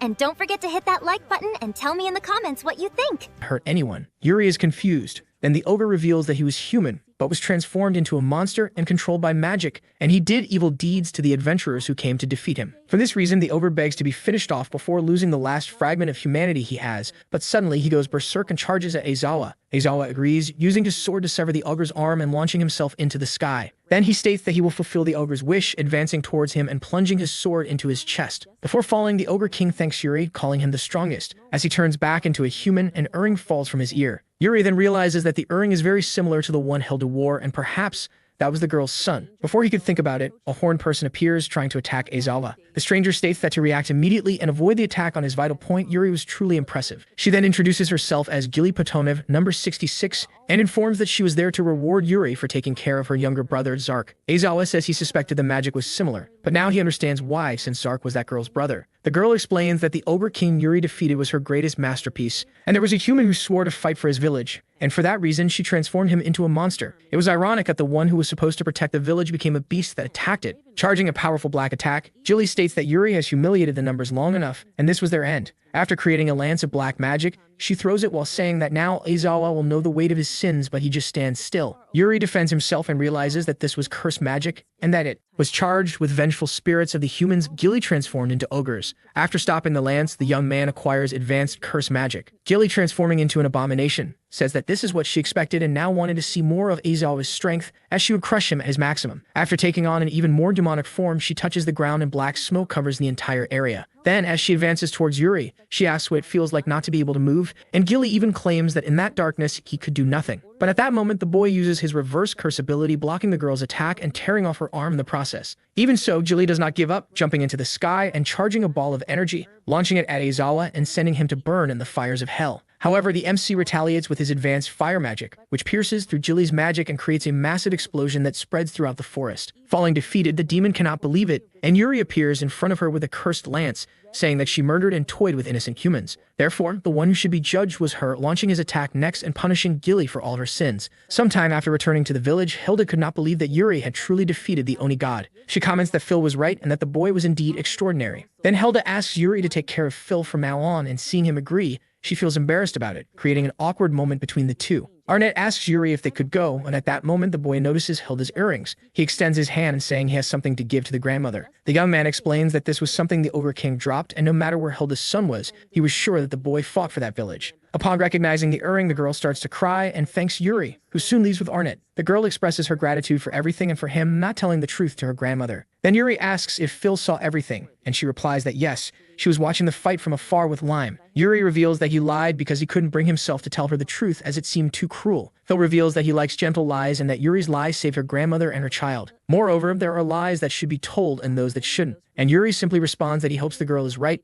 Then the two walk, showing they have become good friends. Yuri awakens in the middle of the ocean near some debris. Beside him, a feminine voice calls out, saying it was good that he finally woke up. Aizawa thinks that looking at that face felt like he had seen it somewhere before, but he couldn't remember. The stranger says that with what little magical power remained, she was speaking directly from his heart. She asks him please to go to the city of Luminaria immediately. Before disappearing, she states that if he doesn't do this, the world will face destruction, which leaves the MC confused. The MC feels his breath tighten, making him realize that this was apparently not a dream, until he blacks out. Back at the hotel, Aizawa wakes up with lime on his face, which makes him question what the creature was doing. The MC realizes that for a dream, it felt incredibly realistic, and if the world were destroyed, he wouldn't be able to live freely anymore, and that was a problem. The young man tells himself that he didn't want to, but he would check what this was about, and Lime agrees, so the two head to the guild. Inside, the MC tells the attendant that he wants to go to Luminaria, but the girl responds that due to an urgency, trips to that city were restricted. Yuri realizes that something was definitely happening, which makes him ask the girl if there was any way to get there, as if he didn't go, the world would be destroyed. Nervously, the young woman replies that in that case, there was a way, and for that reason, Yuri should accept that ultra-secret mission. The receptionist explains that she cannot disclose the details, But in response to a crisis, the government ordered the Order of Knights to launch an expedition to Luminaria. Some adventurers would also be going on the mission, and Yuri would have to participate in the rigorous test of the Order of Knights, and even hesitant, he understands that it was the only way to get there. Riko appears, commenting to Yuri that it had been a while and asking if he was okay. She inquires if he would accept the Luminaria mission, and upon receiving a yes, Riko says she would also apply, asking if she could accompany him. Yuri allows it, and Riko says that the Order of Knights brought back memories of the past, which leaves him in line confused. In a training field, Yuri asks if all those people were there to accept the mission, and Riko explains that it was because the reward was enormous. But she explains that the test of the Order of Knights would not be easy, and Yuri must focus, and he agrees. Suddenly, a girl with blonde hair appears, calling Riko big sister and hugging her. The unknown girl states that Riko looked even more beautiful than the last time she saw her, continuing to hug her, who seems startled. Yuri asks if Riko knew her, and she explains that the blonde is an old friend from her days in the Order of Knights, and her name was Clarice Apricot. Aizawa is confused, and Riko informs him that before going to that city, she was a member of the Order of Knights, and he responds that this explains a lot. Clarice seems irritated, asking her older sister who that man was. Then Riko introduces him as Yuri, a fellow adventurer who helped her a lot. The blonde replies that she wasn't jealous, but she didn't think a skinny guy like him was suitable to be by her older sister's side. However, Apricot states that he must have incredible skills, asking what his rank was, and Yuri responds that it was rank F. Clarice freaks out, questioning how a rank F adventurer dared to be beside Riko. Riko tries to explain that Yuri was amazing, but Clarice responds that she didn't know how he fooled her sister, but she refused to acknowledge his skills. The redhead apologizes to Yuri and says that Clarice has always been quick to jump to conclusions, but he responds that it was true he was rank F and he was fine with it. Suddenly, a knight appears calling for all adventurers and thanking them for gathering there today. The man introduces himself as Brian, the captain of the Order of Knights and responsible for that test. Brian informs that from now on, all of them will undergo a 2-day survival test, and only those who pass will be able to join the ultra-secret mission. Therefore, he asks everyone to follow the instructions of their designated knight and head to the Eastern Forest, wishing everyone good luck afterward. Yuri understands that this was the rigorous test Riko mentioned, and to reach the Luminaria he had to pass it, no matter what happened. Aizawa wonders who his designated knight was, and Clarice reveals that it was her, then disdainfully stating that he was disqualified. Now in the forest, Clarice continues to glare at Yuri in anger, which makes him uncomfortable. He questions why the blonde was staring at him so much, and she responds that it was a stupid question, calling him rank F once again. The girl reveals that this test also serves to evaluate the conduct of adventurers like him. Clarice asserts that Riko was not the problem, but Yuri was, and he had not been disqualified yet out of pity, but if she judged him unfit, she would fail him. Yuri replies that in that case, he'd prove himself, and at that moment, several silver wolves appear. The examiner comments that this was a perfect monster for tests, and Yuri, drawing his sword, says he had no choice but to prove his skill once again. Riko asks Aizawa to let her take the lead, then advances and strikes several wolves with her sword, eliminating them. Clarice is impressed, and as she turns to mock Yuri, she sees that he had also defeated 3 wolves in the blink of an eye with his blade. Riko congratulates Yuri, and upon seeing him do that with just 1 strike, Clarice is impressed, commenting that he certainly had power, but his swordsmanship was rough and reckless. The redhead defends him, stating that the essence of swordsmanship is whether you can defeat your enemy or not, and Yuri replies that the test has only just begun, asking Clarice to watch him. Near a river, Clarice declares that his survival requires the ability to secure food on his own, and at that moment, she shoots an arrow into the lake, catching a fish. The blonde asks Yuri to do the same and catch some fish, then suggests they have a competition, and if he wins, she will acknowledge his skills. Riko mentions that it won't be easy as Clarice's magical control is among the best in the order, and the young woman begins to shoot several arrows into the river, saying her sister was right. Yuri realizes that she was hitting the fish with remarkable accuracy, and if he used the same method, it would be hard to win, wondering how he would approach this. Until a system appears saying he acquired an advanced, non-elemental magic. Clarice starts laughing while mocking, saying that Yuri wasn't strong enough until he questions if he didn't need to catch them one by one while invoking a strange magic. Suddenly, several fish begin to be sucked in by the magic, which leaves Riko and Clarice startled. Then our protagonist summons a portal in front of him, dumping all the fish he had caught. Aizawa states that he had caught many, which leaves Clarice shocked, and Riko asks if she now recognized him, receiving a no in response. Sometime later, she explains that the biggest challenge of survival was getting through the night, as monsters become more active after sunset. Clarice says that to get through, he must endure fatigue and fight while seeing in the dark, but since Yuri always seems sleepy, he should nap and let the monsters catch him. The MC thinks that it is true that staying on watch all night would be exhausting and needs more hands on the ground, summoning several kobolds around him. Aizawa gives orders for his monsters to watch the forest in shifts, and Clarice questions who the hell that person was, asking him to stop joking. While the boy wonders if he should have held back a bit, the blonde walks over to the campfire and states that this was pure fraud on his part. Riko says that Clarice simply isn't honest with herself, but deep down she's a good person. The MC then looks at Riko and asks why she decided to join the Order of Knights.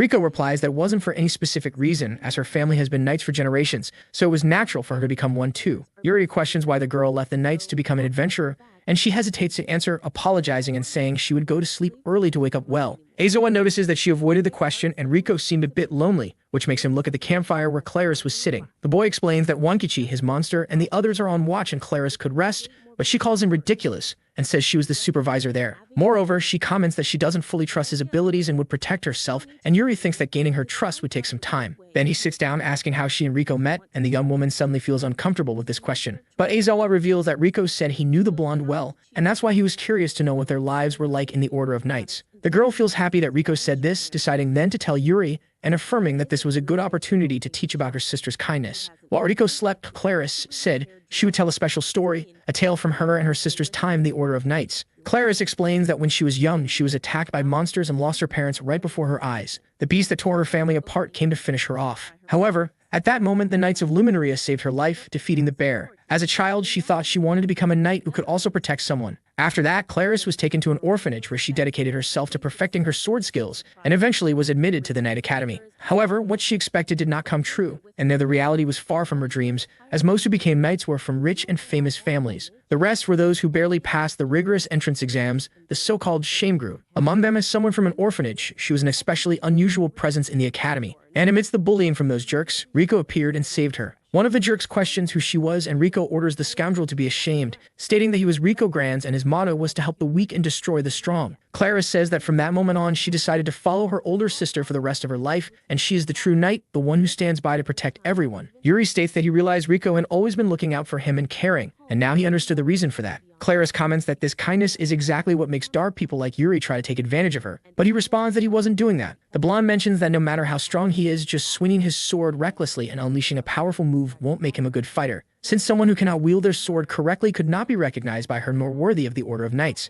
Aizawa thinks that wielding his sword correctly was something Aisha had said once and he was aware of it, but putting it into practice was harder than expected. Suddenly, 3 strangers appear, and one of them starts laughing, saying he found the little knight. Claris asks if the stranger needed something, and the man states that unfortunately they were rejected and simply couldn't stand how blind the Order of Knights was. The stranger says they were government dogs acting arrogantly, and that's why it was time to teach a lesson. Creating an ice knife, the girl realizes that this was just a resentment from an idiot, stating that for him to be challenging her with a sword must take a lot of courage. The thug reveals that at no point did he say he would fight with a sword, and at that moment a venomous snake bites Claris. The girl defeats the monster, but the adventurer states that this was bad, as if a knight cannot move, there is nothing they can do. Claris calls that guy a coward, but he claims he doesn't care about such insults and would take revenge by breaking that idiot, then summoning a cyclops that appears shouting. The knight thinks that this was a tamer controlling rank B creatures and that was bad, but Yuri steps forward once again, summoning his kobolds. The adventurer questions what the hell Yuri wanted, and he replies that if the idiot had business with Claris, he would resolve it in the girl's place. The blonde asks the young man not to do that, as it had nothing to do with him,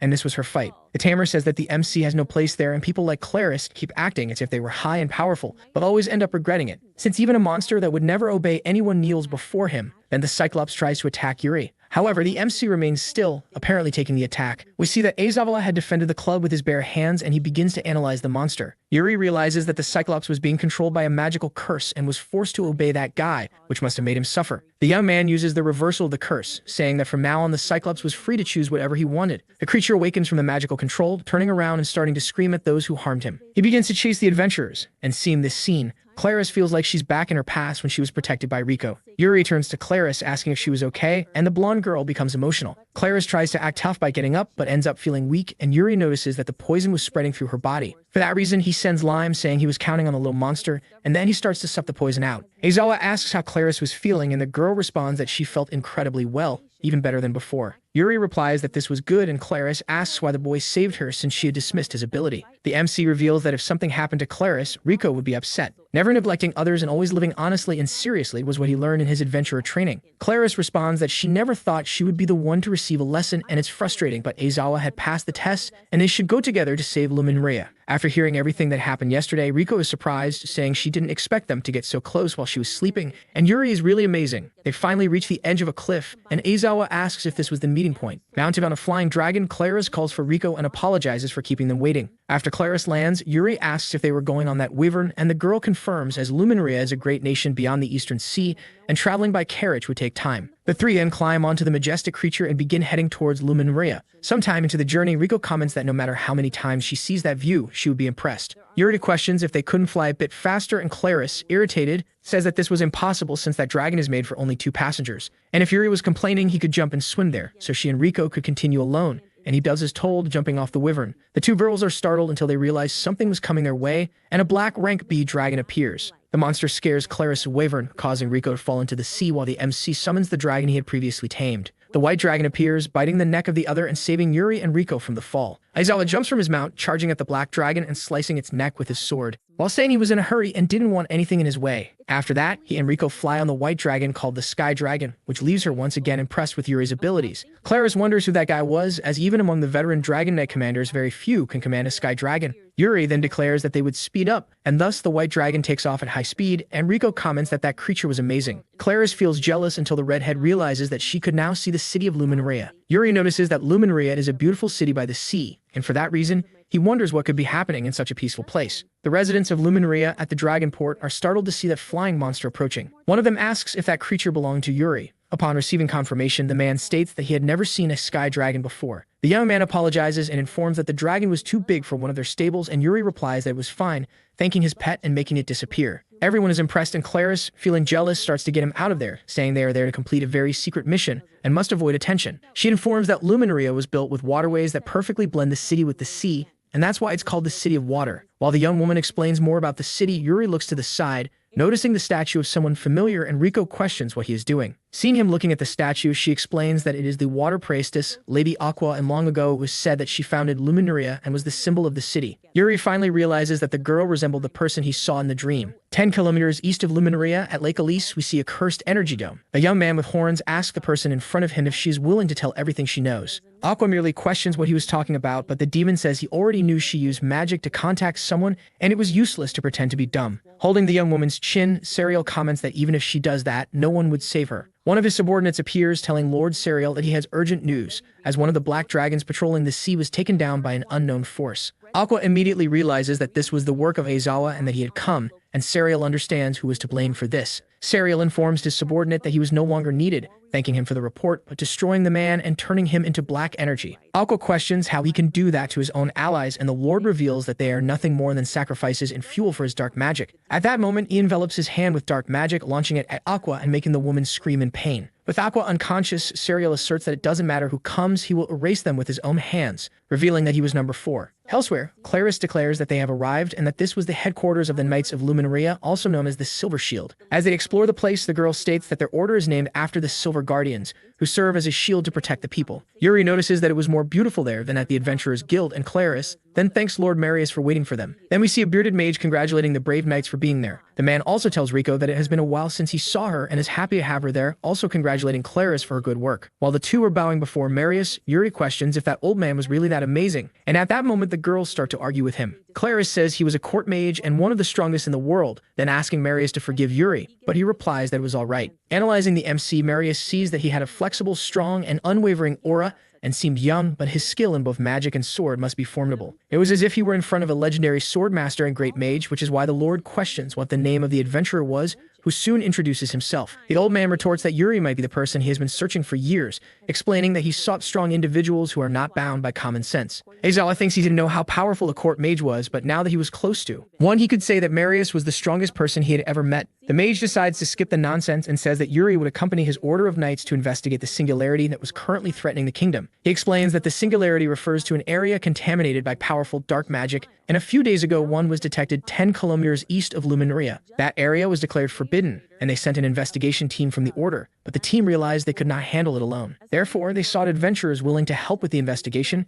and in this way he gives the order from the 3 to go to Lake Elise and help free Luminaria. Aizawa, thoughtful, realizes that this was what the saint was trying to tell him when she mentioned the destruction of the world. And if that was the case, he had no choice but to prevent it, telling Marius that he would handle the situation and asking the mage to leave it to him. The old man states that they will depart at dawn, so the group should take the opportunity to rest that night and prepare for the attack. At the hotel in the city of Luminaria, Yuri was lying down and he asks if his little pet was hungry, which makes his stomach start to growl. Aizawa realizes he hasn't eaten anything since morning, which reminds him of Rico saying they had some things to take care of and that he should stay there and not go out. However, now exploring the streets, Yuri comments that he just arrived in a new city and a stroll around wouldn't hurt anyone. He begins to explore all the places that catch his attention, admiring that beautiful view. Suddenly, Yuri sees Rico in a spot and the girl, noticing the presence of the MC, questions what he was doing there. Aizawa explains that he and Lime felt hungry and therefore went out to find something to eat, questioning back what the girl was doing there. Before she could explain, Barry Blast appears calling for Rico, and the redhead seems to get irritated. asking Barry what he was looking for. The boy replies that he was just there for a stroll, even claiming that they got engaged and that her treating him this way made him sad. Riko asserts that Barry was still the same and that she ended the engagement a long time ago, so the guy should stop bringing it up, as persistent men are not attractive. Barry claims that Riko came back just to show off her new man, even saying that she would look much better as his woman than with a clueless guy. Barry puts his knife to her neck and says he will let Riko be his third wife, calling her a dishonored knight who became a defeated adventurer. Riko orders him to take back what he said, as she didn't mind being insulted, but she wouldn't let the boy disrespect Yuri. Pushing the girl against the wall, Barry says that she always acted with all the certainty in the world, and yet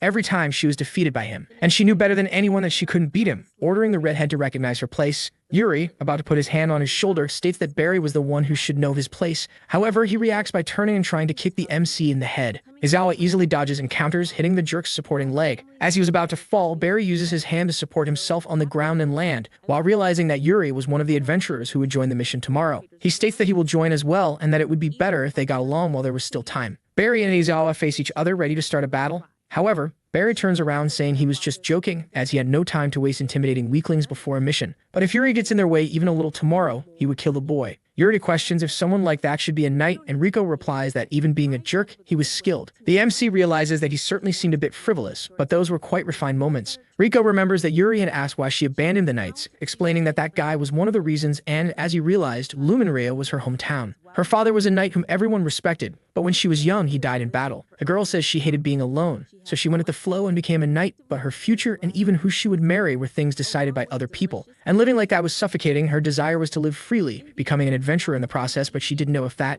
was right for her and if her father would approve. Yuri states that as long as Riko is happy now, that was all that mattered, and then saying that living freely is not a bad thing. Riko agrees that Yuri was right and states that tomorrow they will save Luminaria. Sometime later, we see an army of people walking towards something. Marius says that for today, he will count on Yuri, which surprises Riko. The mage declares that Yuri was the key to that operation and everyone was counting on him, which makes him think that the expectations on him have risen significantly. Barry, who was behind, states that he was surprised as he didn't think Yuri would be the ace of that team, and as always, that old man's plans were beyond his competence. The idiot claims that without a doubt, he was the ace and Yuri was just another knight, and at best, he could be a support. Riko gets irritated and Claris asks Yuri to be careful, as despite how he acts, Barry was the strongest knight of the order. Claris recounts that during the Great Suppression, when 100 knights disappeared, Mary was the only one who returned alive, and Yuri realizes that strength was what mattered there. Suddenly, some knights spot something, and in front of them, we see the singularity. Brian comments that energy and haunted magical force were immense, and Barry passes by him asking the captain not to say he was scared now. The man, advancing towards the singularity, comments that there was no way they could retreat after coming this far. Heading towards the singularity, Barry orders all his men to advance. Brian mentions that Barry was acting recklessly just because he survived last time,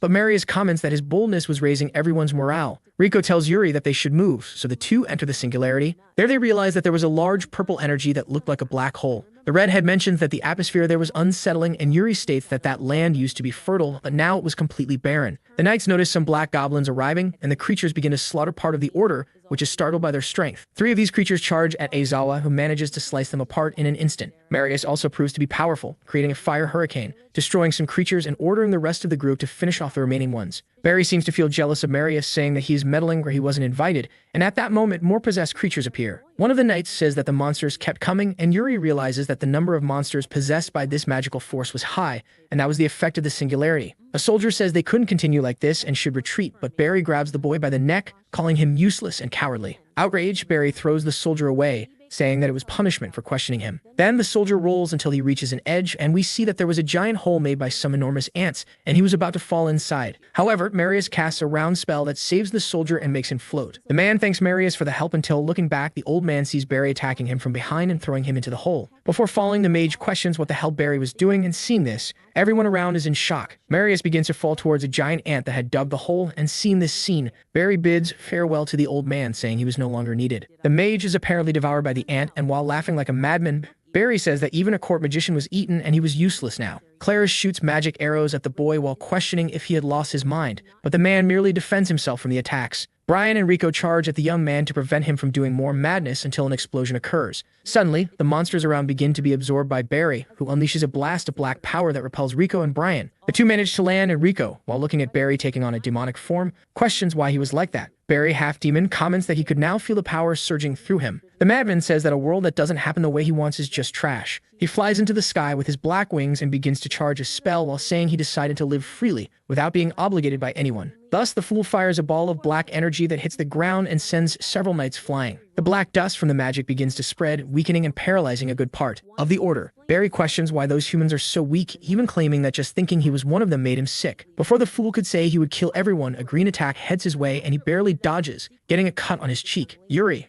after firing the strike, says they would settle things from yesterday, and the demon, seeing who it came from, gets angry and summons his sword. The demon charges at Yuri while stating that he had warned him that if he got in his way, he would kill him. The MC draws his sword, easily blocking the idiot's strike, and seeing this, Barry asserts that if he just kept defending, he wouldn't win. Aizawa even tries to attack him. However, Barry jumps to his back. Immediately, Aizawa turns around, blocking the strike with his sword, and the two weapons clash, creating a strong explosion of energy that throws both of them away. Yuri questions why someone as skilled as Barry would betray the knights, and he replies that the knights are useless, and that he did it to prove his own strength. Barry reveals that he went through many troubles to kill the 100 Knights of the Order, making him the only one who returned alive, and yet no one recognized him. He states that the only thing he seeks is strength and the power to take whatever he wants, and that's why he joined the numbers, being 86. The fool declares that that number is given only to the strongest chosen, and in this world, the strongest reigned and was the freest of all. The demon even questions if Yuri didn't agree, as he could feel that they were alike, but he responds that Barry misunderstood the meaning of freedom. Yuri asserts that thinking being strong allows you to do whatever you want is an illusion,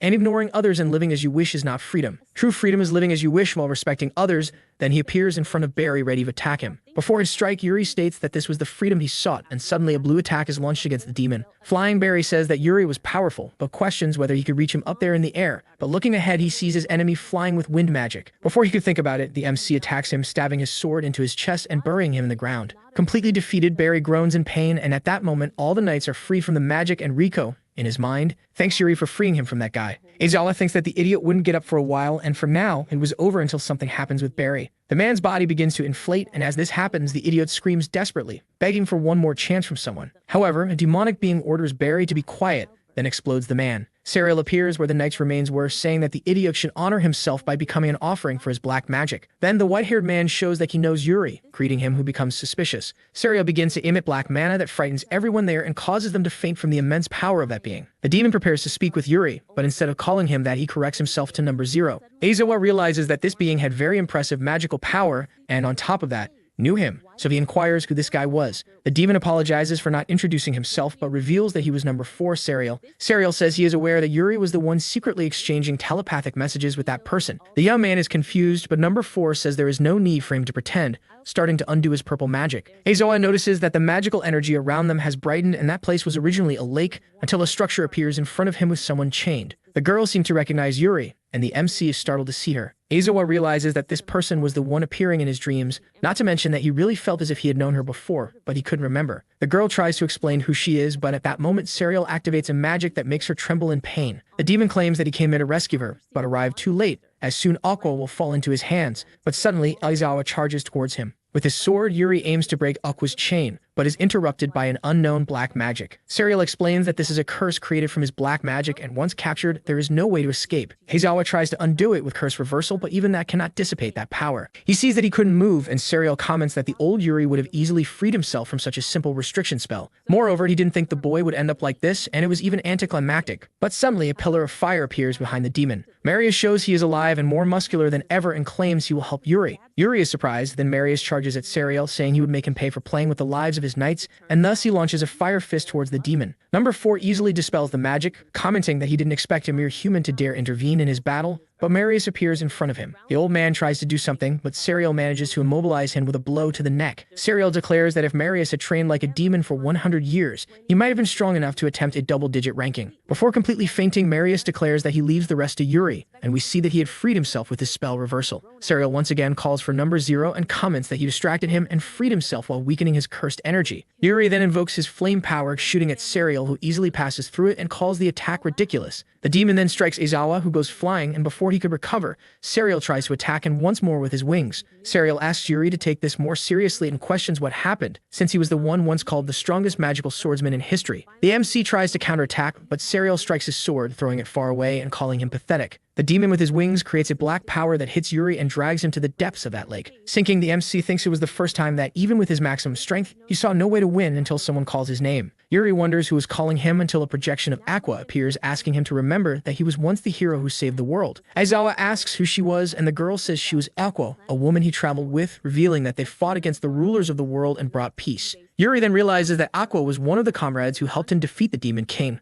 when he was the Demon Emperor. Aqua touches her forehead to Yuri's, saying that even if the young man had forgotten his past, she would never forget her memories with him. Therefore, she asks the young man to believe in her, for if he regained his power, he would surely defeat Serial. Then Yuri acquires a new ability, the hero's memory of ranked SSS. Serial hovers over the lake and then heads towards where Aqua was. He tells Aqua that her hope was at the bottom of the lake and that her desperate struggle ended there. However, she denies it, saying that he would definitely return alive, and once again, Serial uses his magic to inflict pain on the girl. Number 4 reveals that even if Aizawa is alive, it will only repeat, even saying that Aqua saw the previous battle and he's not even close to his level. Therefore, the demon declares that he would end this and that Aqua was very stubborn. Suddenly, something emerges from the water and Serial turns, saying that no matter how many times Yuri tries, it would be the same until he passes by his side. With extreme speed and strength, Yuri manages to break the chains that were holding Aqua. Surrounded by a golden aura, the MC tells his friend that everything is fine and that he will end this quickly, and we see that the ability he gained triples his status. Serial says he is satisfied, asking Yuri to show what he has,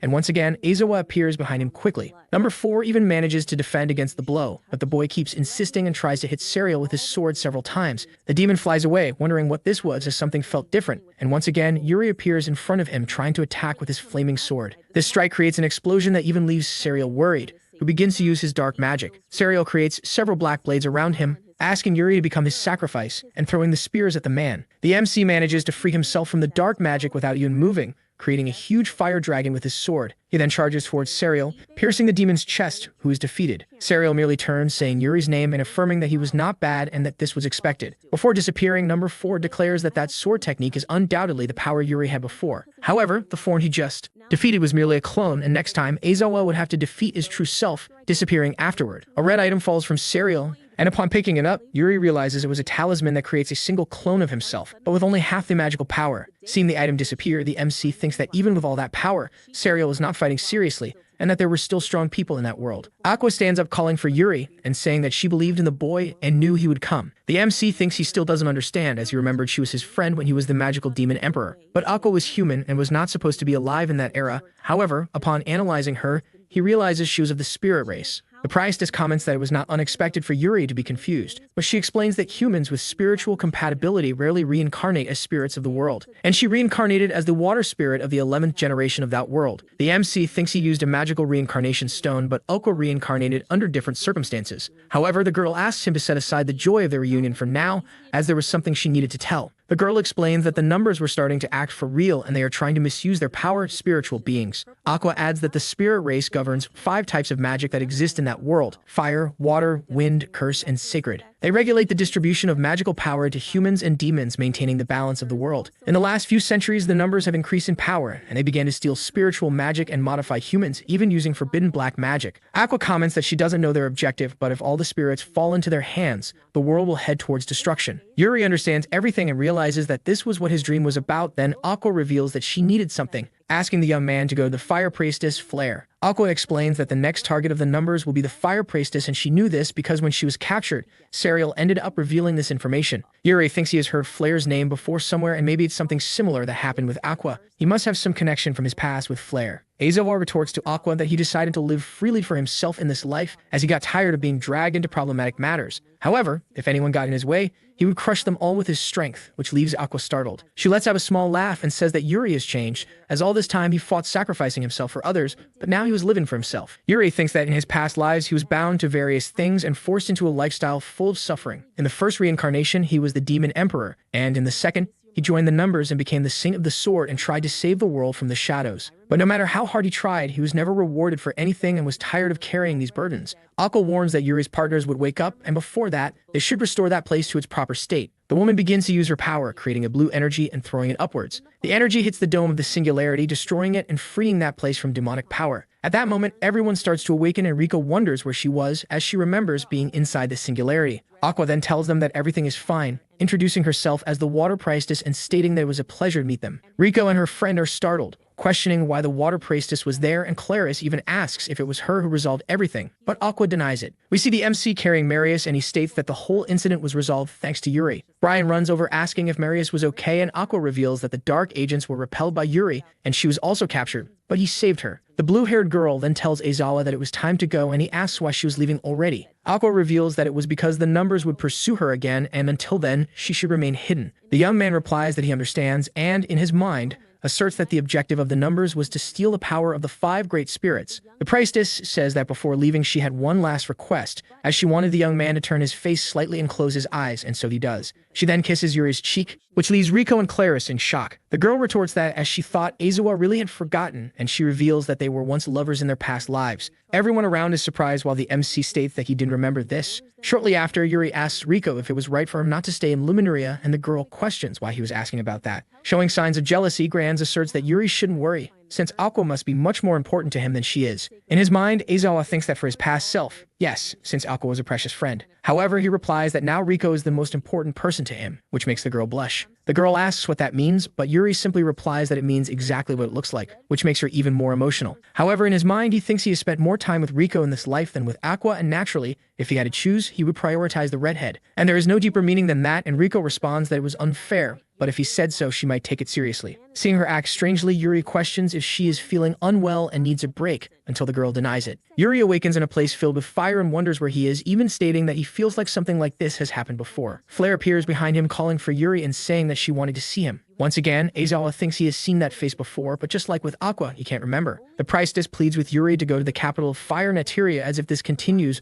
the world will be destroyed. In his mind, Yuri thinks that the end of the world is involved again, and that girl could be the fire priestess Aqua mentioned. Yuri's body begins to be engulfed by flames, and he feels everything burning. He then awakens in his bed with all his kobolds sleeping on top of him, and Yuri asks why can she what the creature is doing. Aizawa thinks that the end of the world is about to happen once again, and he needs to stop it, even if it's for his own freedom. The boy notes that things are getting messy sooner than expected, and even hesitantly, he decides to look for a mission that leads to the capital of Fire, Neteria. As he walks through the city streets, he sees a crowd of people and apparently some confusion happening. An unknown old man thanks all the customers for waiting, stating that the cheap weapon shop is open today, and so several people go inside. Yuri realizes that the weapon shop is very busy, and thinking about it, he hasn't maintained his sword in a long time. Suddenly, Arnett appears, celebrating that she got the promotional item she wanted. Yuri questions what she is doing, and the girl, upon seeing him, reveals that the weapon shop is super cheap and has been attracting a lot of adventurers lately. She explains that the shop opened with very cheap items and the service is great, and the shopkeeper Kali is neat, and the shop's reputation has been excellent since its opening. Phil asks if Yuri doesn't want to check it out too, since they are also doing cheap maintenance for weapons.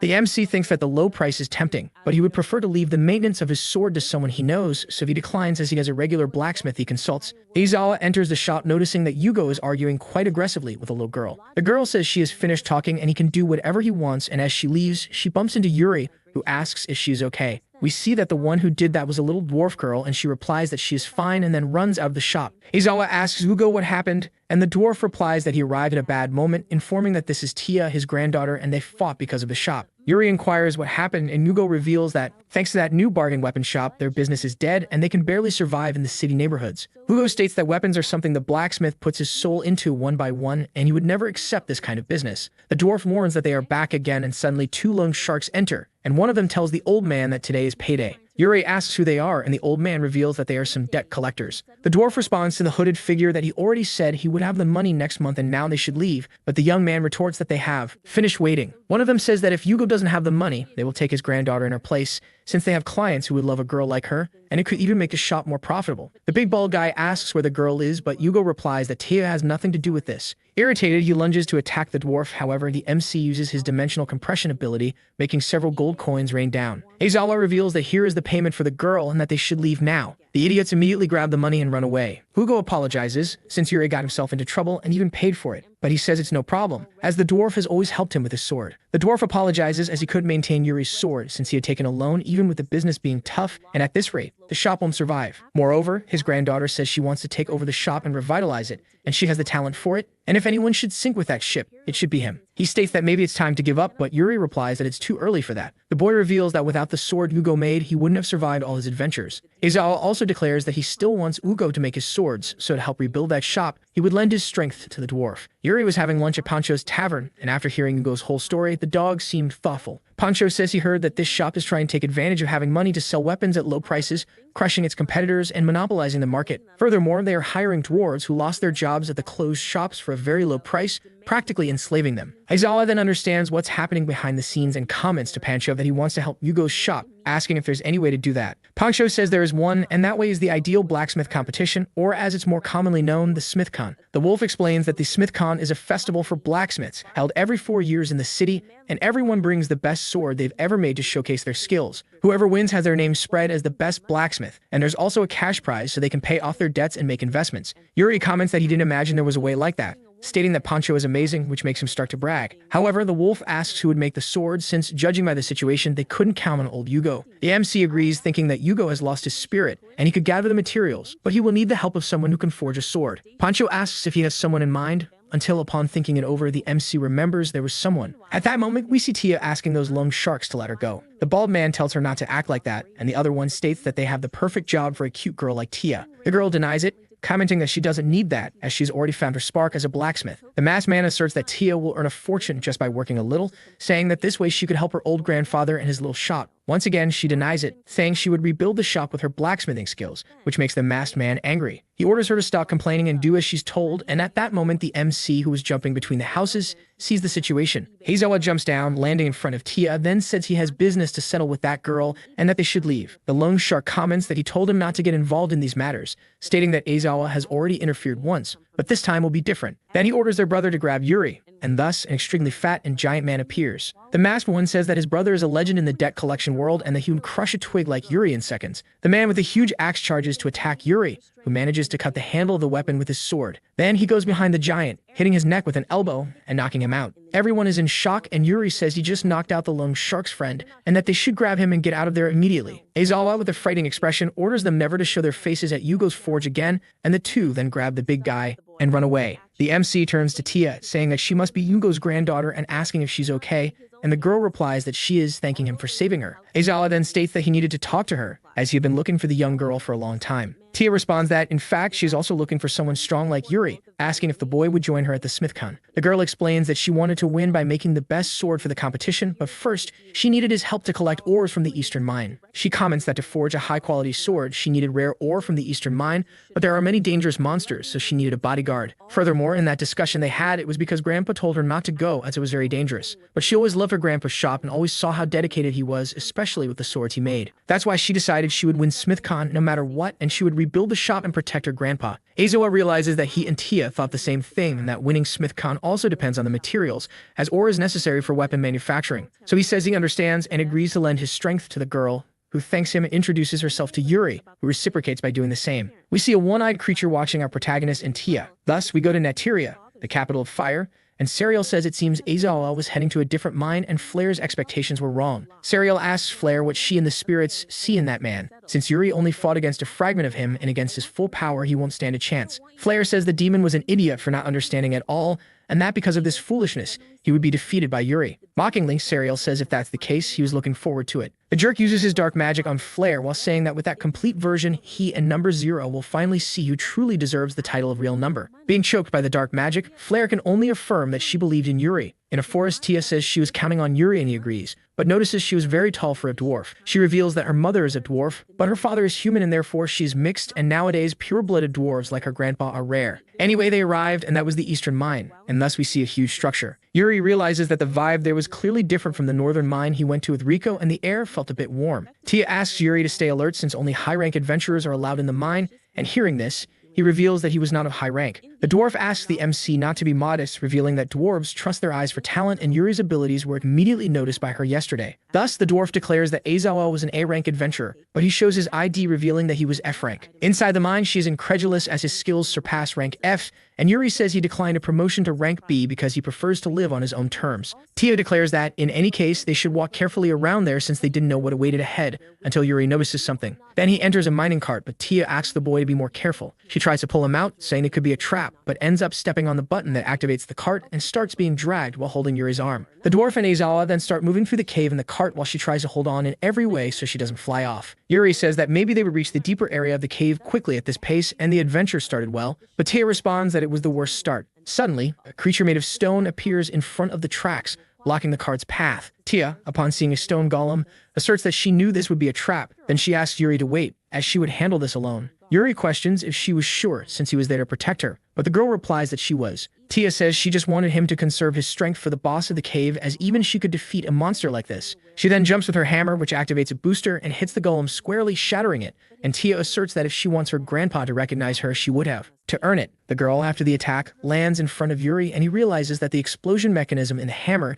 increases her physical strength, and that's a cool fighting style. Mace warns that more golems were coming and starts attacking them, while stating that the ore those guys leave spilling isn't that rare. Aizawa realizes that the girl could handle all of this alone and states that there is no need to intervene. However, a creature emerges, and Tia says this one was a bit bigger. Then we see a large B-rank golem. A gigantic monster lunges to punch Tia, who has no reaction, but Yuri manages to catch the young girl in his arms and uses his fire magic to move to the side. She's happy to see her savior, and the boy comments that this was the end of the line. Then he kicks the cart a bit and uses the momentum to charge at the golem, slicing of the sword. Even while destroying parts of the creature, it does not yield and tries to counterattack with a punch. The golem seems to hit something and creates an explosion, and we see that Aizawa had stopped the blow with his hands using his hero memory ability. With just his hands, he uses his physical enhancement to throw the golem far away and then applies a buff to himself, gaining immense physical strength. After throwing the golem into the sky, Yuri jumps towards it to finish it off. He then, with a simple punch, pierces the large golem, shredding it apart, and the debris falls to the ground. Seeing this scene, Tia is happy, affirming that, just as she thought, her instincts were right even after everything. In Ugo's forge, we see the dwarf impressed to find a mithril ore on his counter. Startled, he questions if his granddaughter took that from the eastern mine,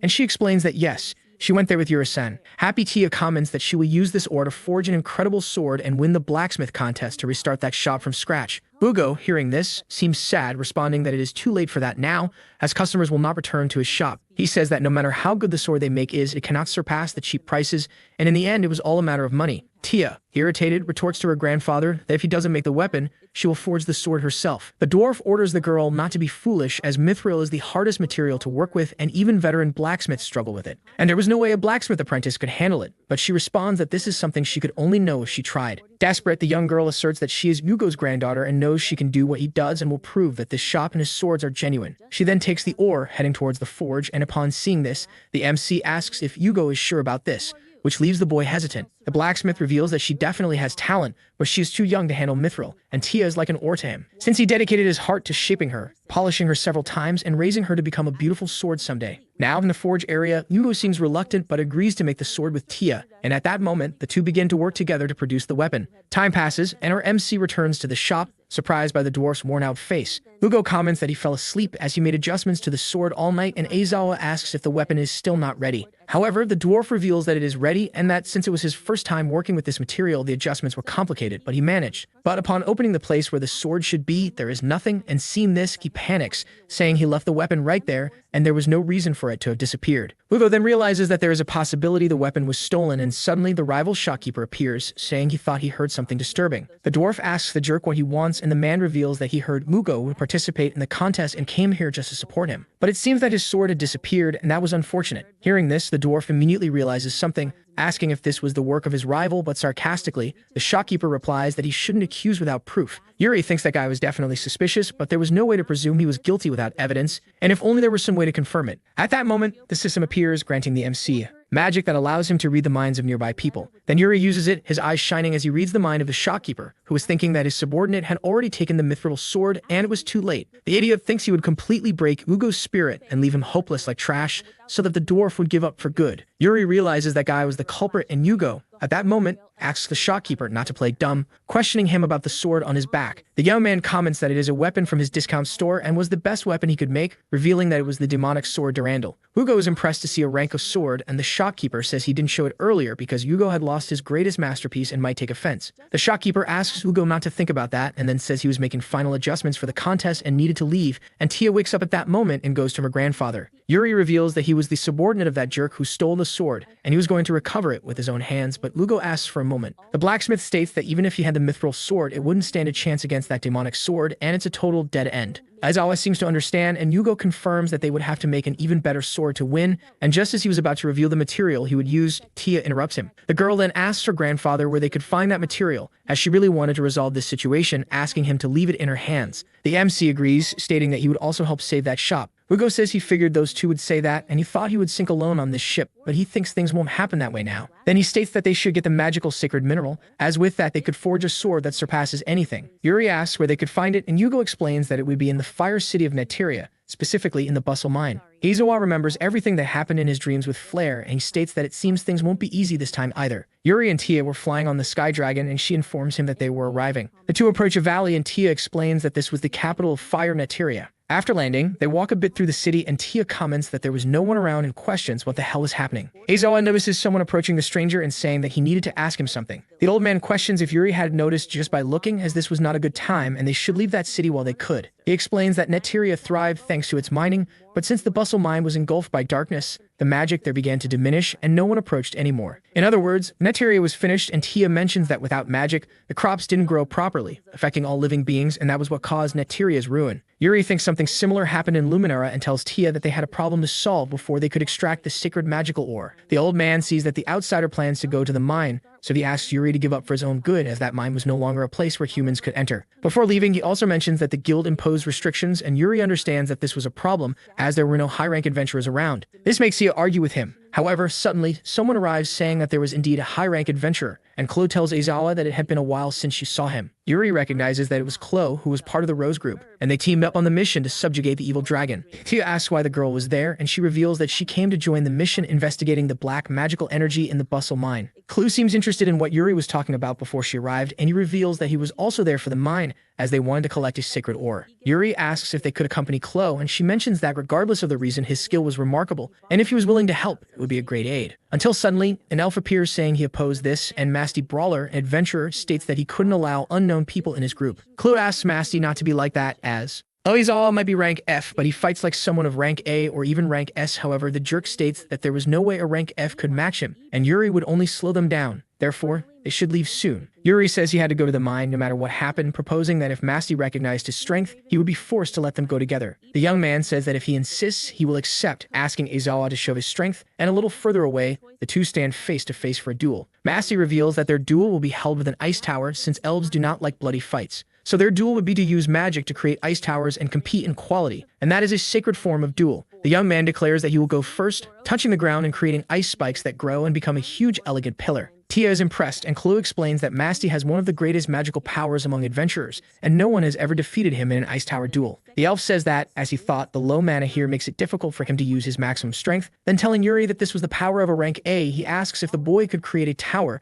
with that level of precision and detail, and Izawa says that seems difficult, which worries Tia and Chloe. Masty was about to declare victory, but Yuri asks everyone not to move, touching the ground and enveloping the entire area they were in with ice. The elf begins to feel the ground tremble, wondering if everything was turning to ice, which even destabilizes Tia and Chloe. Then, a huge pillar starts to lift the three of them up along with Yuri. Seeing the gigantic size of that tower, Masty can't believe it, and Yuri apologizes, stating that he wasn't very good with delicate things. The ice begins to move toward the mine, and while Tia enjoys this, Chloe comments that Aizawa always exceeded her expectations. Masty states that he had no choice but to accept, and being carried by the ice, the group heads toward their goal. Masty comments that it was strange for Aizawa to be ranked F despite having so much skill, and he more than meets the criteria to rank up. Yuri asks how to do that, and the elf explains that to increase your adventurer rank, you need to complete 4 missions of your current rank in 1 year. And that investigation is also a mission for Chloe to advance from rank B to rank A. The elf asserts that his friend truly has the skills to be a rank A adventurer, and he really wanted to promote her. Chloe explains that Masty is her senior in the Magical Research Society,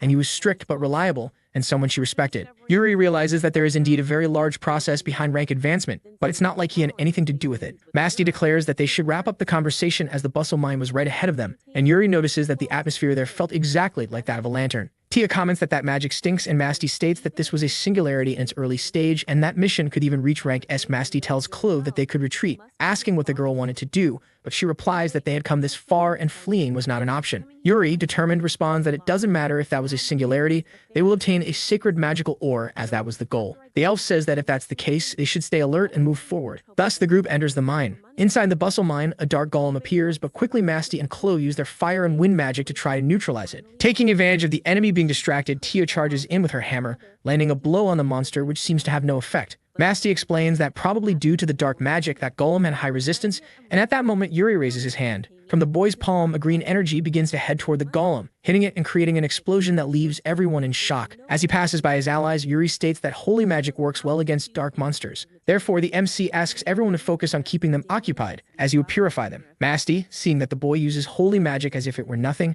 asks Clue who he is, but the girl replies that she was also shocked when she met him. Further ahead, the two elves join forces using a combined ice magic that paralyzes another of the golems, which is quickly finished off by Aizawa with his purification magic. The blonde tells Chloe that this was great coordination and the girl agrees, warning that they should advance, but at that moment Tia says that everyone should stay alert. Desperate, a little girl declares that something there was stinking, and at that moment Chloe, Masty, and Yuri notice something. Above their heads, a pile of rocks was being drawn by a strange energy. From the sky, a creature plummets to the ground, and Yuri realizes that it was a master golem of darkness. The humanoid being advances towards Yuri, who barely defends himself, while Chloe and Masty try to freeze the monster but fail in the process as it was too fast. Yuri and the creature continue exchanging blows fervently for a long time, until our MC tries to use purification magic but ends up failing. The creature then lands a punch on the MC, slamming him against the ground. The monster grabs Yuri by the collar, throwing him away, while the boy thinks that even the medium-level holy magic wasn't working and his resistance was high. The system notifies that Aizawa had received high-level holy magic, and regaining his stance, he assumes this happened because he had used holy magic repeatedly. Placing his foot against the wall, the young man declares that he would experiment and then jumps up. Then the golem sees this, following him and also leaping into the air, and Yuri,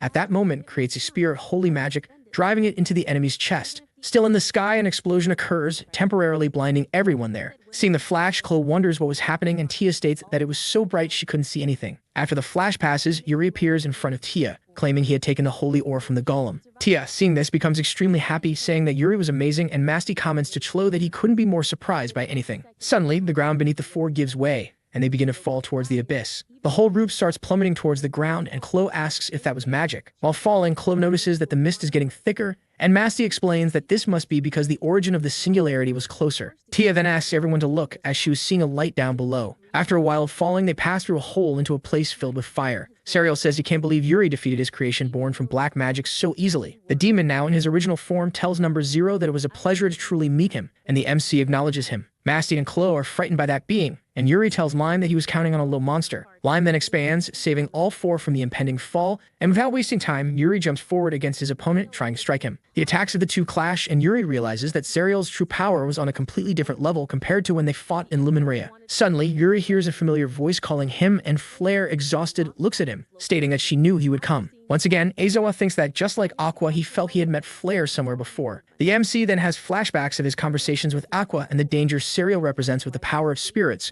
concluding that he urgently needed to rescue Flare. Serial suddenly appears behind the MC, stating that it wasn't the time for him to be distracted, and before he could do anything, some ice crystals emerged between the two opponents. Chloe and Masty were working together, stating that they would help Aizawa with everything he needed. Irritated, Serial calls those two noisy insects, and Tia thinks that this being was much stronger than any golem they had faced. But still, the three were holding their ground, and adventurers were truly amazing. Chloe creates an ice path leading to Serial, who was flying, and Yuri uses this to try to hit his opponent, who defends himself only with his bare hands. Even so, the MC unleashes a burst of energy with his sword that pushes Serial away. The demon declares that those adventurers were annoying, and that the combination of their abilities with Yuri was quite clever. But the man states that it was a shame and that he would raise the stakes a bit by using a purple ability that paralyzes Tia, Chloe, and Masty, throwing them afterward. In the air, looking at all those defeated beings, Serial questions why humans are so weak and fragile. Assuming a new form with 4 wings, the being says that if only they became noble demons like him, they could have eternal beauty and strength. Looking at the ground, Serial says that there was an exception, a monster who gave up being human, and that was Yuri. Only one remained. Awakening, the monster states that there will be no more interruptions and they will take this to the end, questioning if Aizawa could surpass him in his true form. Aizawa, using his past life abilities, asserts that no matter what happens, what he has to do will not change, and thus a golden aura envelops him. With a sword in one hand and magic in the other, the MC declares that anyone who stands in the way of his freedom will be crushed by him with everything he has. Serial smiles, summoning a black scythe and advancing towards Yuri, appearing right in front of the boy, who seems unfazed. The two opponents begin to exchange blows with extreme speed and power. Yuri dodges one of Serial's strikes, taking a bit of distance and launching a burst of energy with his sword towards him. Serial, on the other hand, spins his scythe, defending against the strike and then hurling it towards Yuri. The protagonist manages to jump over the weapon and rush towards Serial. The man demonstrates control over the object, making it return towards Yuri, who is forced to defend against multiple strikes with his sword. After taking several cuts from that weapon, the MC remains standing, but a bit more weakened. Mockingly, Serial asks what happened to all his previous confidence, as the boy was moving more and more slowly. Yuri uses his ability to analyze his opponent's weapon, seeing that the scythe absorbs the blood from the wounds it inflicts and grows stronger the more blood it absorbs. The demon advances once more and begins to exchange more blows with Yuri, who thinks that this fatigue is caused by blood loss. Aizawa realizes that at this pace, the speed difference would only increase, and that was bad. However, suddenly, an ability called Breath of the God of Wind is unleashed against Serial, forcing him to retreat from his opponent. Chloe and Masty, who were struggling to stay upright after casting that spell, urge Yuri not to lose, as he is not the type of man who falls like that. The demon, seeing that they were conscious, says that this would change nothing, as he would kill them all, then heading towards Masty and Chloe. Using his wind ability, Yuri appears in front of Serial, wielding his sword and stating that something had changed, even mocking his enemy. The two powerful beings then begin to face off in the air. The fight was fierce, with both using strong abilities and Serial almost hitting Yuri several times. The battle extends throughout that place, shaking even the lava. As he moves away, the MC thinks he could barely surpass Serial, and it was only a matter of time before he adapted, so he had to end this. At that moment, the boy creates a phoenix dragon with his flame abilities, launching it with his sword towards his enemy. Seeing that it was that ability that defeated his clone, the demon simply uses his power world of darkness, causing Yuri to sink into an indescribable void. Serial states that it was a shame, as he had already prepared something for Aizawa's ultimate ability,